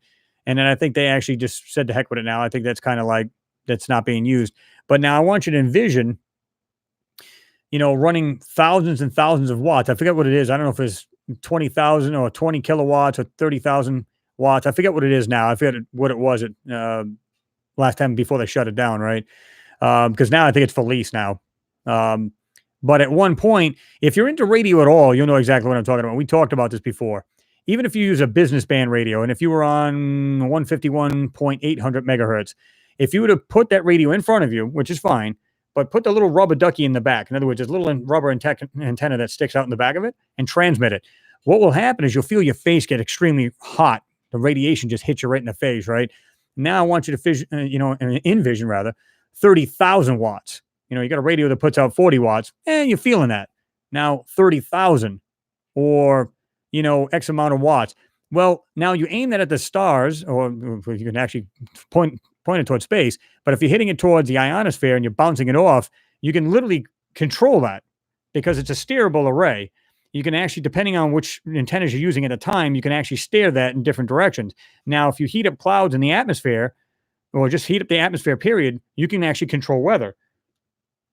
So now there's more than one of those in the United States. I mean, I forget where it was at. Well, there's actually more than one. Look it up. You'll see like this. They're all over this. I think the last time I checked, there was like 5 or 6 of them. They were all over the planet. And now I don't know how long those have been around, but yeah, they can absolutely control the weather if they do it right. They aim it just correctly. But see how something starts off real easy and then all of a sudden turns into a weapon? Yeah.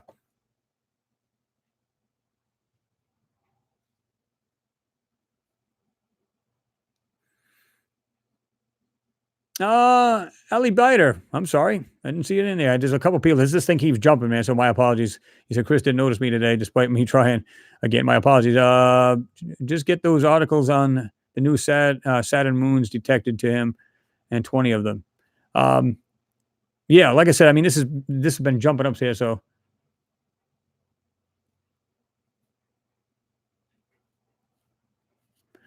Mark Sanders, you said Tycho crater seemed to be the beginning of the monolith phenomenon. It might be, Mark, because here's the thing: if people start noticing like one thing, then they start, they start looking for these things all over the place. So that may be what caught them. You know what I mean? Because now they're going, I seen it once. Now I'm seeing again the same thing on this moon or this planet or whatever it may be.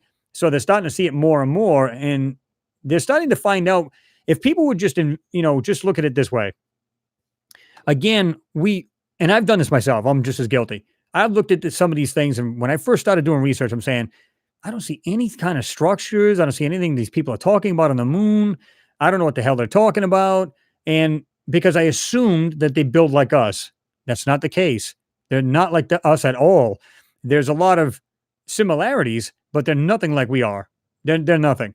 And by looking at my past photos, you guys can see you can just see these things are all in like in a row. They're all built in certain ways. They're up on cliffs. They're all, yeah, they do not build like we do, you know.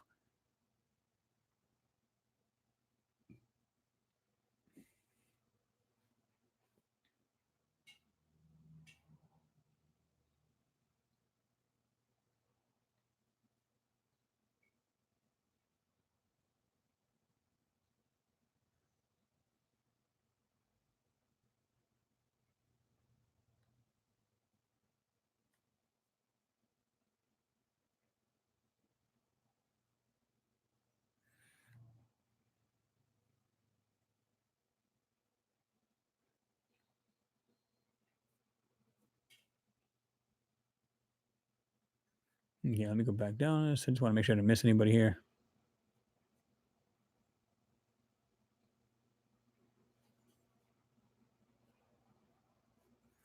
Bobby Pentland, you said the more you look, the more you see. Yeah, the more you, like I said, you get your eyes to adjust on these photos. A lot of when you see the moon, it's almost like they're almost like the same distance away at all times.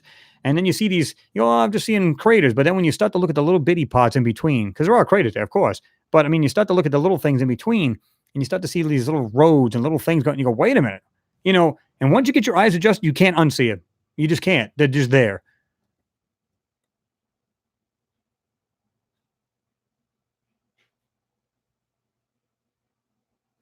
Photography like magic. You said Martian architecture is on a whole new level.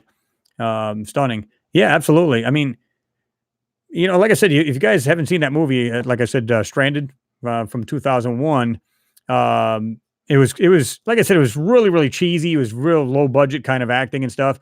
But what I liked about it, like I said, is they talked about they were it was pretty much the only movie I've ever seen that talked about underground civilization. They talked about different things on there, and then they found actually an area that had a lake. They could breathe without their suits. Imagine that. Pretty cool movie. Again, if you watch it, just understand it is low budget and kind of cheesy. But it was still all in all, it made it worth it once I seen that.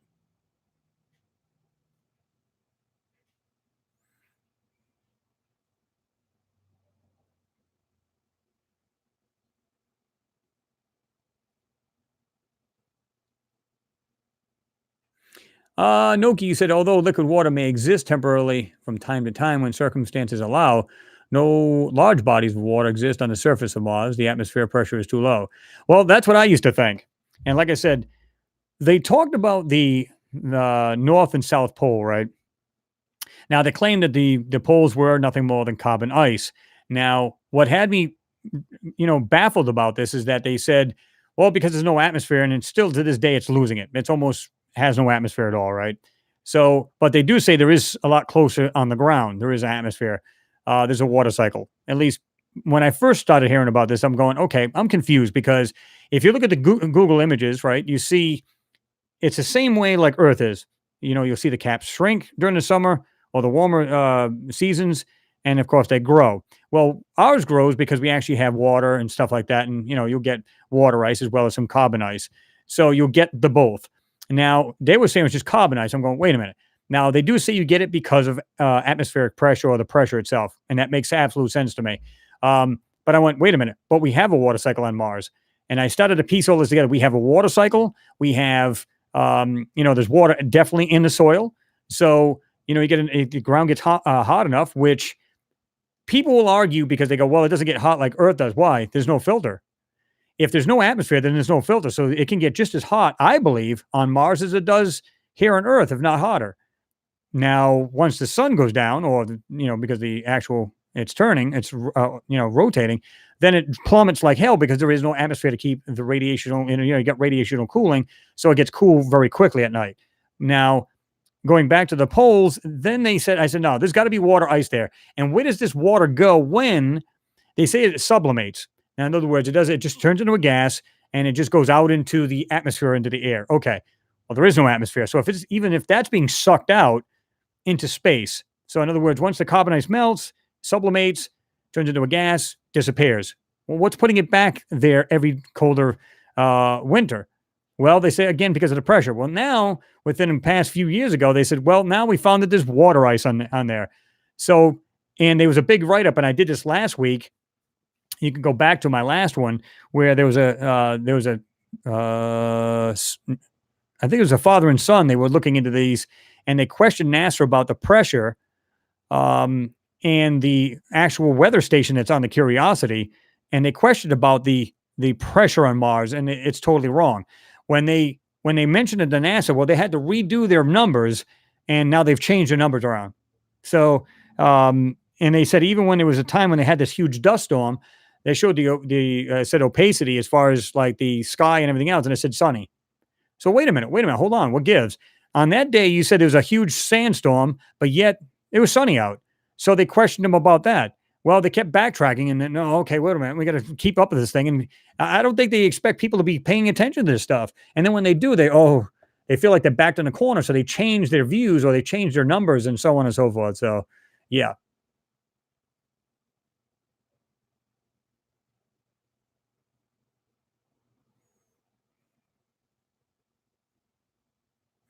Okay, Susan, you have yourself a good evening. Have a good week coming up there, right? You said thank you so much for this awesome chat time. Have to go. Love and blessings to you all.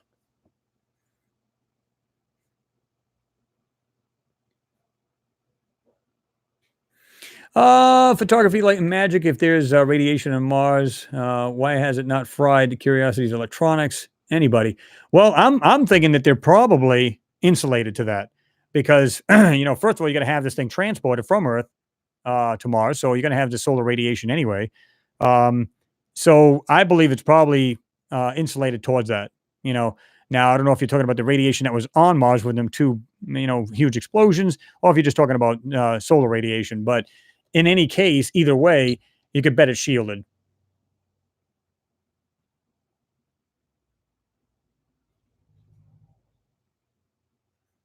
Yeah, rock stop. You put on there the top brass and NASA think we're all too thick. There is life. There's life on Mars. Oh, or was life on Mars and the moon, and there's defo UFOs. Oh yeah, no doubt. I mean, it's clear when you read that article. They just people aren't ready for this. They're all going to be frightened out of their mind. And we've been saying this for how long? I said, yeah, these people think we're a bunch of dumb as a rocks, a bunch of rocks. And it's like, that's not the case at all. People can handle the truth, tell the truth. You'd be surprised just how many people can. And if you go about it in a delicate way, thinking that some people can't, then go about it in a delicate way. But I think people will see that.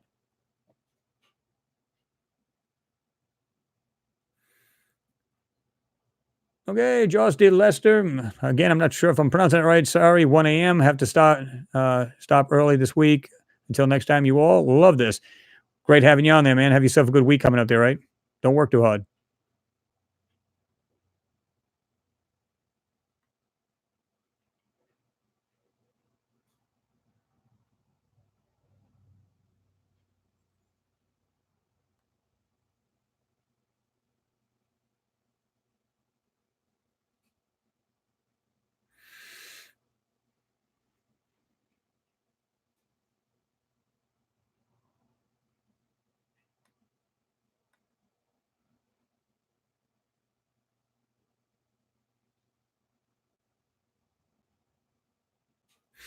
Intergalactic D. I guess you're talking to me. Do you live in the U.S.? Hi from Seattle. Yeah, I'm over here in the tri-state area, Ohio, Kentucky, and West by God, Virginia. But yeah,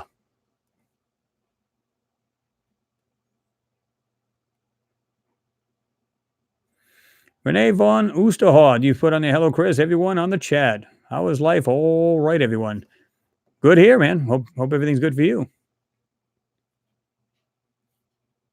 Astrogrid, you said they are plenty insulated. You can bet on it. Yeah, they're shielded and everything else. Like it's kind of like what we're doing now with electromagnetics and everything else. We're trying to, if we ever get a good shot from the sun, you know, uh, we're trying to shield all our electronics here, so this wouldn't happen like it happened in like 1800s. Was it when they were at the time? All they had was a simple, Morse code and stuff like that. That's how they communicate. Well, it burnt all the freaking lines and everything.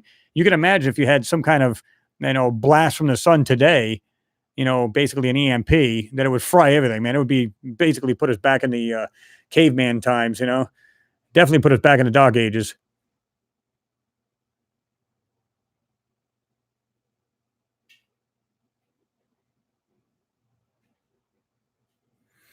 American Rebel, what's going on? Good to see you there, man. Doing all right here. Hope you're doing well as well.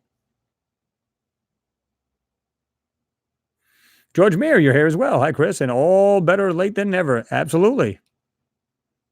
Like I said, if any of you guys haven't, because I know some of you guys are still jumping on board, some of you are getting off, some of you are getting on. If you haven't subscribed to the new channel, please feel free to do so. The Lunar Anomalies and Beyond, the sister channel to this one. You'll find nothing but moon videos on this one, on that one there, rather. And this one here is going to be Mars and other different stuff. So we'll have all kind of mismatch of all kinds of stuff here. But over there will be strictly moon. So you'll have the best of both worlds. Subscribe to the channel, hit the little bell, and let me see here.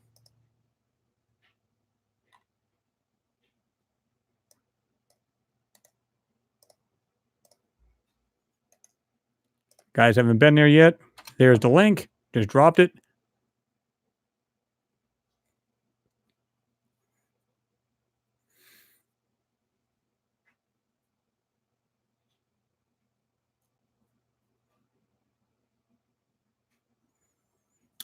Aditya Tata, that's a good question. Really good question. You said, do you ever think this universe only exists for anyone born in the universe? It's possible.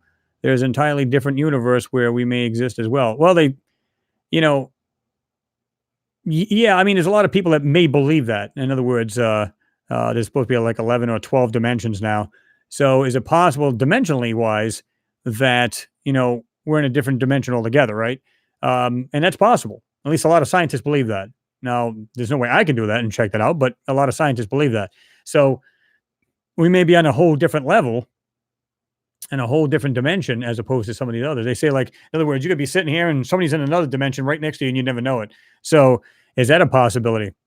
Don't know. No way to vet that.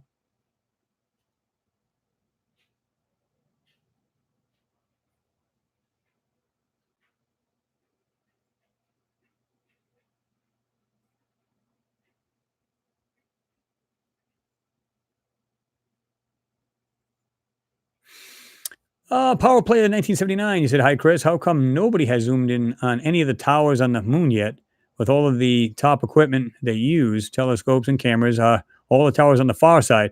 I remember the Soviet Union doing that, where they had that, I think it was like an obelisk or whatever they called it there. There was something sticking way out. It was right on the terminator of the moon. You could see this thing sticking out. It was very, it was very tall and kind of skinny kind of thing, but this thing was huge, and it was on that moon photo. Then they had other people claim they found other towers too. Now I have seen things that look like structures in the last videos I've just done on the moon. And in fact, I did the second part to the one I've got on here on Mars. I just put it on my new channel, my second part. And man, the crazy stuff that's on there is absolutely insane when you look at this stuff. And again, I've got those up on my Flickr, so you can check them out. But which is really crazy when you look at this stuff, you go, man, you can see all these little structures and taller ones, smaller ones, wide, look like there's little roads going to them. Man, like I said, it's just cool to see a lot of that stuff. Yeah, Alien Channel, yeah, multiverse. But yeah, I think if you were at a very large Well, you could be at any large telescope you can go to.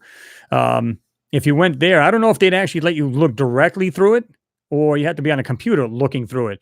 I would prefer to use an eyepiece and say, yeah, just go ahead and point it right at the moon. Let's zoom in right to the actual ground instead of the lunar surface. I'd like to see that really good, because God only knows what you'll see if they'll allow you to do that. I'd be curious, you know. I believe you were American Rebel. Yeah, you said, Chris, I was your first subscriber on that new channel. I believe you were absolutely.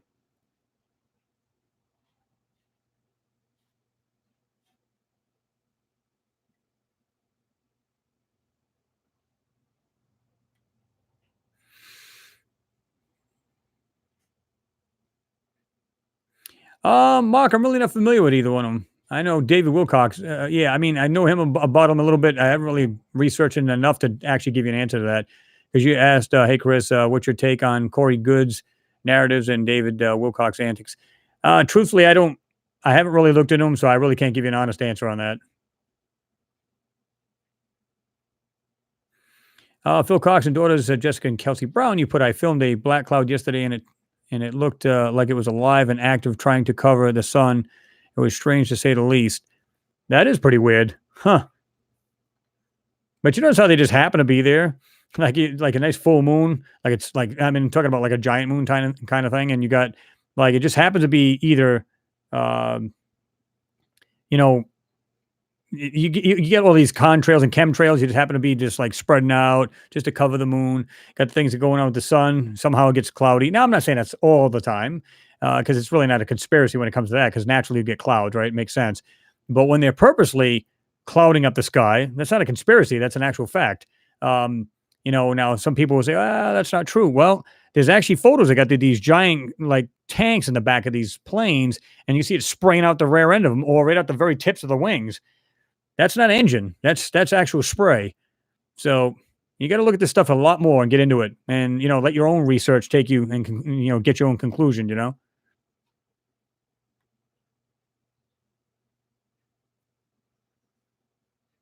Lester Addison, you put on there some of the pictures of Mars look like old cities or subdivisions.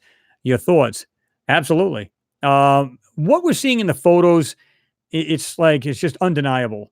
There's what look like parts laying on the ground. It looks like there's structures, some kind of vehicles, or some kind of weird things going on. Whatever these things are, even if we're totally off as to what they may be, and that could very well be, it doesn't matter. We can all agree that it's unnatural and it's definitely anomalous, meaning something that stands out from its surroundings. And there's just no way around that. I mean, when you put all of these together, like I said, anything that's got to do with the moon photos, Mars, we're not the only ones, folks. Good question. What is real?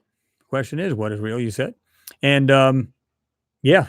Well, that's what you got to discern, man. You got to just like pick the stuff apart yourself and say, you know, is it too good to be true? Is it? You know what I mean? Because you can slightly doubt something and go, that could very well be. You can be on the fence. And then sometimes you go, yeah, clearly that's just garbage. I mean, you could just tell. I've seen some things out there in some of these videos, and I'm just going, how the hell does anybody believe that? I'm not saying that everything I bring to the table is 100% accurate, because I'd be lying to you. My thing is, it's just like I said, I bring the stuff, I tell you what I think it is, we all examine it, and then we make our own decisions. That's it. We're all got our own minds here, so let's all use them. That's the way I look at it.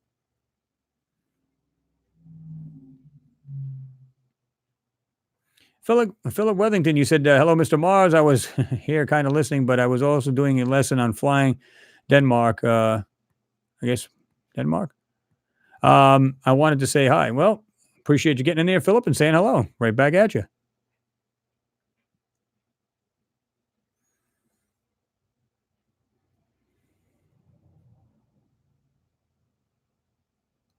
Nathan Bond, he said, hey, Chris, what's your opinion about John Lear's claims about the moon? Yeah, he's come out with some, I wouldn't say really outlandish, but slightly. But he could very well be right. Now, I know, if I'm not mistaken, he's also talked about how I think we got a moon base and stuff like that up there too. And absolutely. I don't think we've ever stopped. I don't think we've ever stopped going. And, for good reason. Let's suppose we never chatted with any aliens that are up there. We never, maybe there's none out there at all, meaning out on the moon. just the stuff you see there alone, you're going to want to, basically, you know, let's make camp, man. Let's go. And you're going to want to go. I mean, there's years and upon years of researching and looking around up there that you want to do. So that's why I said, I don't think they ever stopped after the moon landings. People go, oh, why did they come into an abrupt, ending? It's just sad that they've done that. Did they? If you can do it the first time, done it what, 7 times, it's old hats now. Because like I said, now you can see the flaws you might have had in your equipment, whether it be rockets, landers, whatever it may be, and you just design it a lot better. That's all there is to it. I mean, it's really not that complicated, just build something better.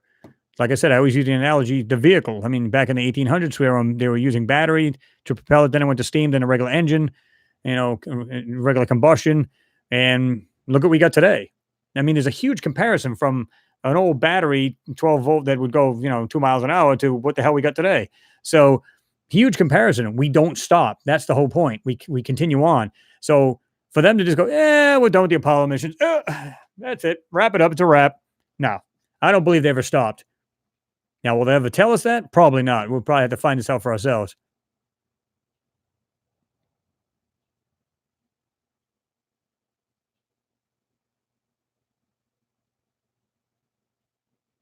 Damn, I didn't know he did that. I did to Tata. You said he recently said in the interview that the moon doesn't have any structures. We never found anything, etc. You saw that? No, I actually haven't. If you got a link to that, drop it down. I think everybody would be interested in hear that. He said he also called an interviewer a bitch. Damn. That's pretty hostile, but I'm not surprised though.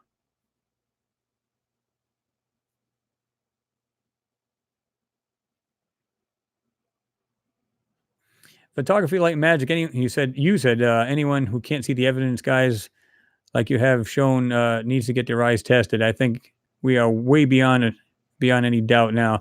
And I agree with you. I've seen stuff that other people do. They're great researchers as well.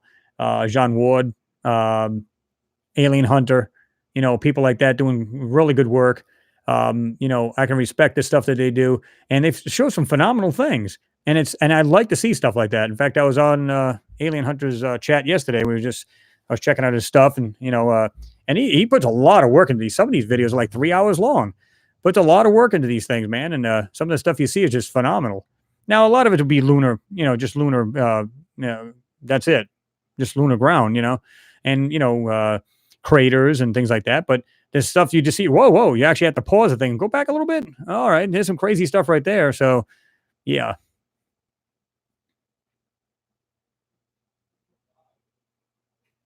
Chris Davis. Chris has definitely been, or you said Chris has definitely been disclosing for years. Great job, man. Well, I appreciate that, Chris.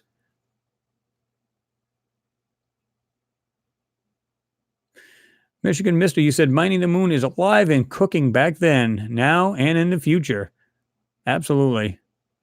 SC, you said, Chris, John Lear has taken back everything he has said about the moon. He's acting really weird. Can you say he's been touched? Maybe maybe they told him, okay, enough is enough.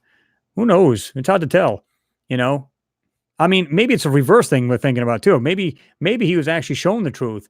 And he said, oh my God, if we ever had to show that to the public, the people would freak out. Maybe we should just use deniability. Who knows? Oh, they got to him and just said, okay, we've had enough of your crap for years. We are done. Who knows? I'd like to check that interview out.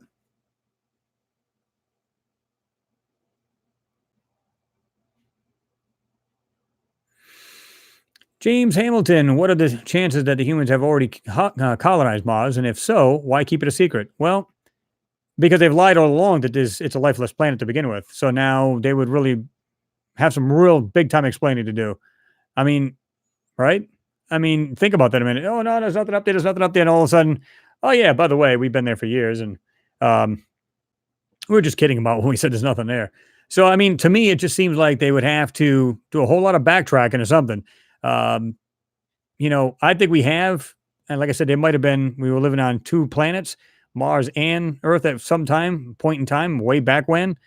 Pure speculation, of course, but the reason why I say that is by looking at the pictures, we can see a lot of similarities to the things that we may have here.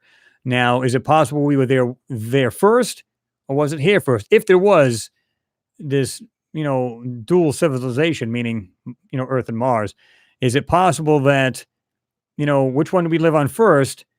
And if it was us, like I said, that's what I'm saying. There's a whole lot of similarities from the pictures that we're seeing. So I don't know.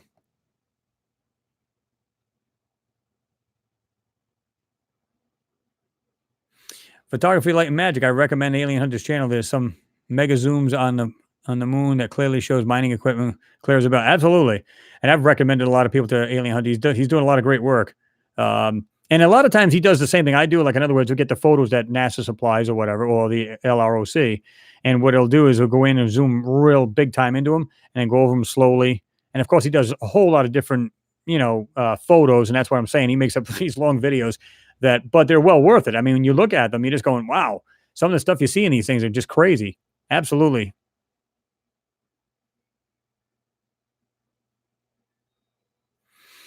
James Hamilton, you said billions of dollars could be made if Mars was exploited.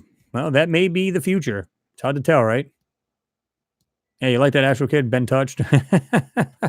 We'll use the term threatened. Let's just go with that instead, right? Richard Frost, no.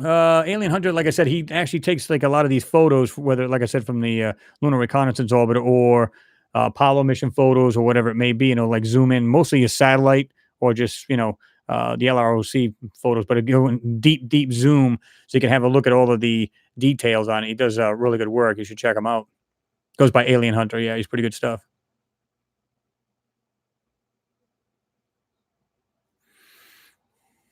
Soren Man, you put on the head, Chris. Any views on the old CIA remote viewer program finding evidence of an advanced civilization on Mars? Yeah, we talked about that, I think, the last interview, right? We were talking about that, where the guy, he was a remote viewer, and they gave him coordinates, didn't tell him what planet it was, just gave him coordinates and had him look this stuff over. And he was like, okay. And of course, he was kind of like, man, I'm not sure what to make of this, because you know why? They never told him what planet it was. So the guy was totally stumped.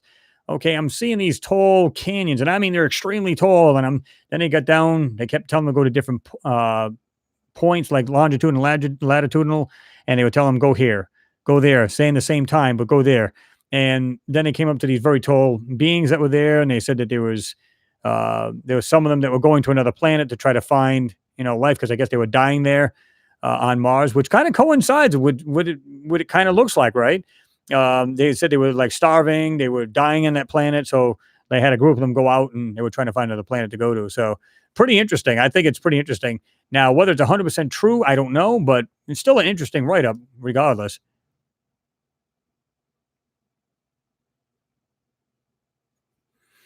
James Smith, he said, Chris, I only have to show any skeptic one of your videos, etc., with a magnifying glass, and they're totally convinced. I have showed a couple people myself. I've actually showed some Mars photos. I said, what do you think of that? They're looking at it and say, wow, that's pretty weird. What the hell is that? I said, I don't know. What do you think it is? And they'll tell me what they think it is. And they'll go, I'll say, yeah. And they'll go, man, that's pretty interesting. Was that in a junkyard or somebody's backyard? I go, no, that's Mars. And look at me like, okay, whatever. And they really don't. They just totally baffled. Like, yeah, no way. I was like, dude, I'll tell you right now. Just look for it on the internet. There you go. Right from NASA. And they did, what? Totally blow them away.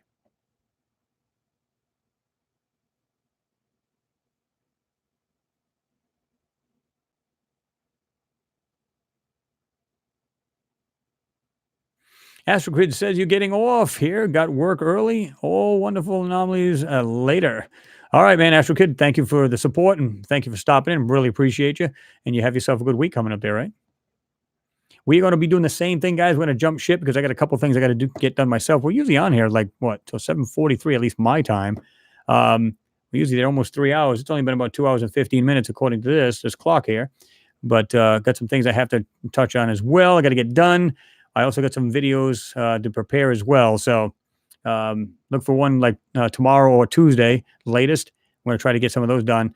I'm not sure whether I'm going to knock out the moon or the Mars. So that's why I said make sure you subscribe to the Lunar Anomalies channel, the sister channel to this one. And then so you guys will see it. Because guys, not a whole lot of you have seen that moon video, the second part, because it was only like, trying to think how many was actually seen there now?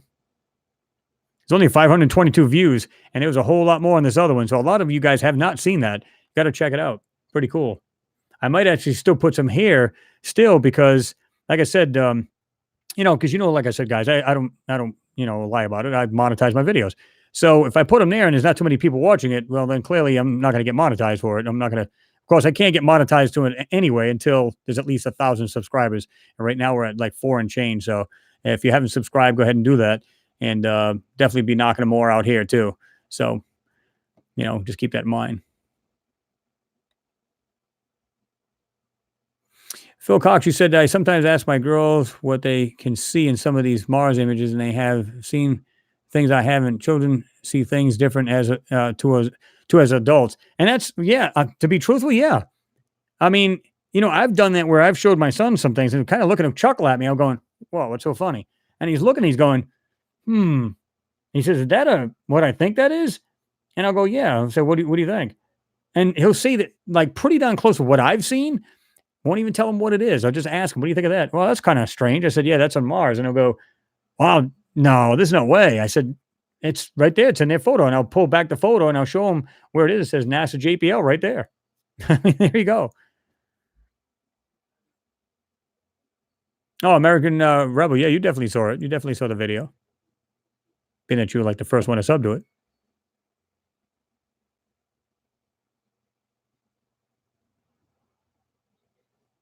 I have seen eclectic interest. You said, have you seen this film, NASA old black and white film, supposedly filmed astronauts walking side building on the moon? Yeah, I have seen that. A lot of people call it a fake. It's a hoax. What happens if it's not?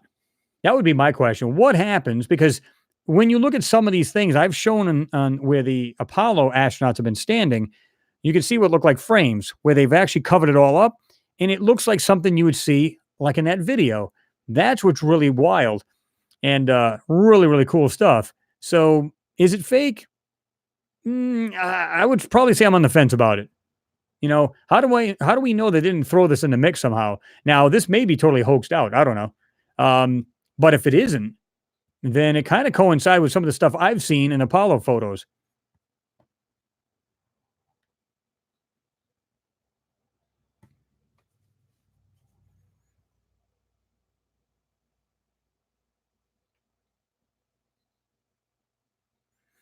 Intergalactic Deed, you said, love the stream, man. Can't wait till your next video. Loved how you stitched those three together in the latest video. Yeah, I mean, well, yeah, I kind of did those. Like I said, I kind of threw them together real quick. I didn't care about the mountains in the back. It was more the middle as well as the foreground. And, but nonetheless, I mean, there's still some weird looking stuff in there that wasn't just the ground. In other words, just not natural. So it was pretty cool. Good stuff in that photo. Just have to search for it, man. Good eyed Astro Kid. Good seeing you in there.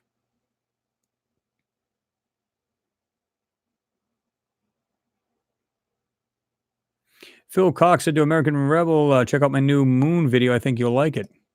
I don't know why that was put aside. I had to look through it, but okay. James Gregan, you said, Chris, disclosure has been talked about a lot tonight. Haha. You have been disclosing for years, honestly, man.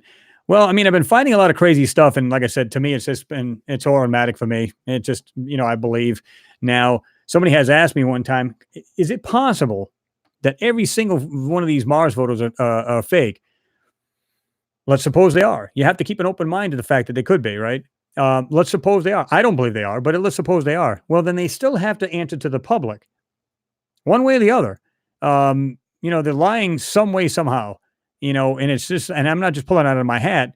This is, when you stop and look at the stuff that they're covering or the stuff that's blatantly still sitting on the actual Martian surface, you can't help but to go, okay, this is clearly not natural. So why is it on Mars or the moon, whatever we're looking at, right? Why is it there? Shouldn't be there. Again, the way they describe the moon, our moon, or Mars, there shouldn't be anything on there, period. That's all there is to it.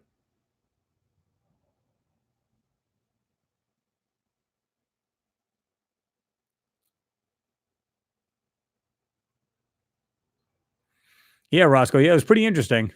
Inside building on moon. Now I'm interested. Yeah, it was something. I don't remember what that video is called because it is a black and white. It's kind of blurred out. So that's what made me made me think rather that it was faked and hoaxed because these astronauts had Hasselblads. They were pretty darn sharp,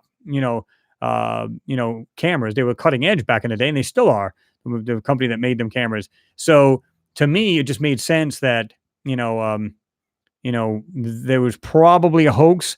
So that's the only thing I could say. But you know, who knows? Maybe, like I said, it was thrown in the mix, thrown into the public to see what they would think about it. I don't know.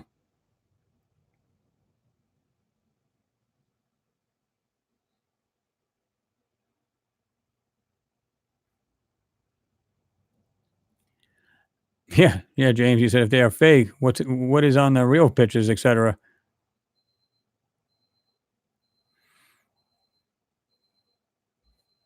Shep, didn't even see you in there. Good to see you in there. I'm just ready to jump ship here. I'm ready to get out of here myself. Um, anyway, guys, hey, like I said, another awesome, hangout. This is cool. I'd love to have you all in it. This is great. You guys are the bomb. And like I said, look for the other. Like I said, if you haven't subbed to the new lunar anomalies, you can look for that in my Mars photo, my latest video I just did. You can see the link in there too. And I'll leave it before I leave. But yeah, check it out because, like I said, there's a lot of stuff you guys are going to be missing out if you don't sub to that channel. You'll definitely be missing out on it. And I hate to do that because, a lot of you guys enjoy a lot of that moon stuff. So hate to see you guys miss out on it. So just go ahead and sub to that. Hit the bell, notification bell. There you go. Anyway, guys, thanks for stopping in. Really appreciate you all. And I appreciate the support. You guys are the best. And we'll definitely be doing this again next weekend there, right? Anyway, guys, have yourself a good night, good week coming up. And we'll see you guys soon there, right? Peace.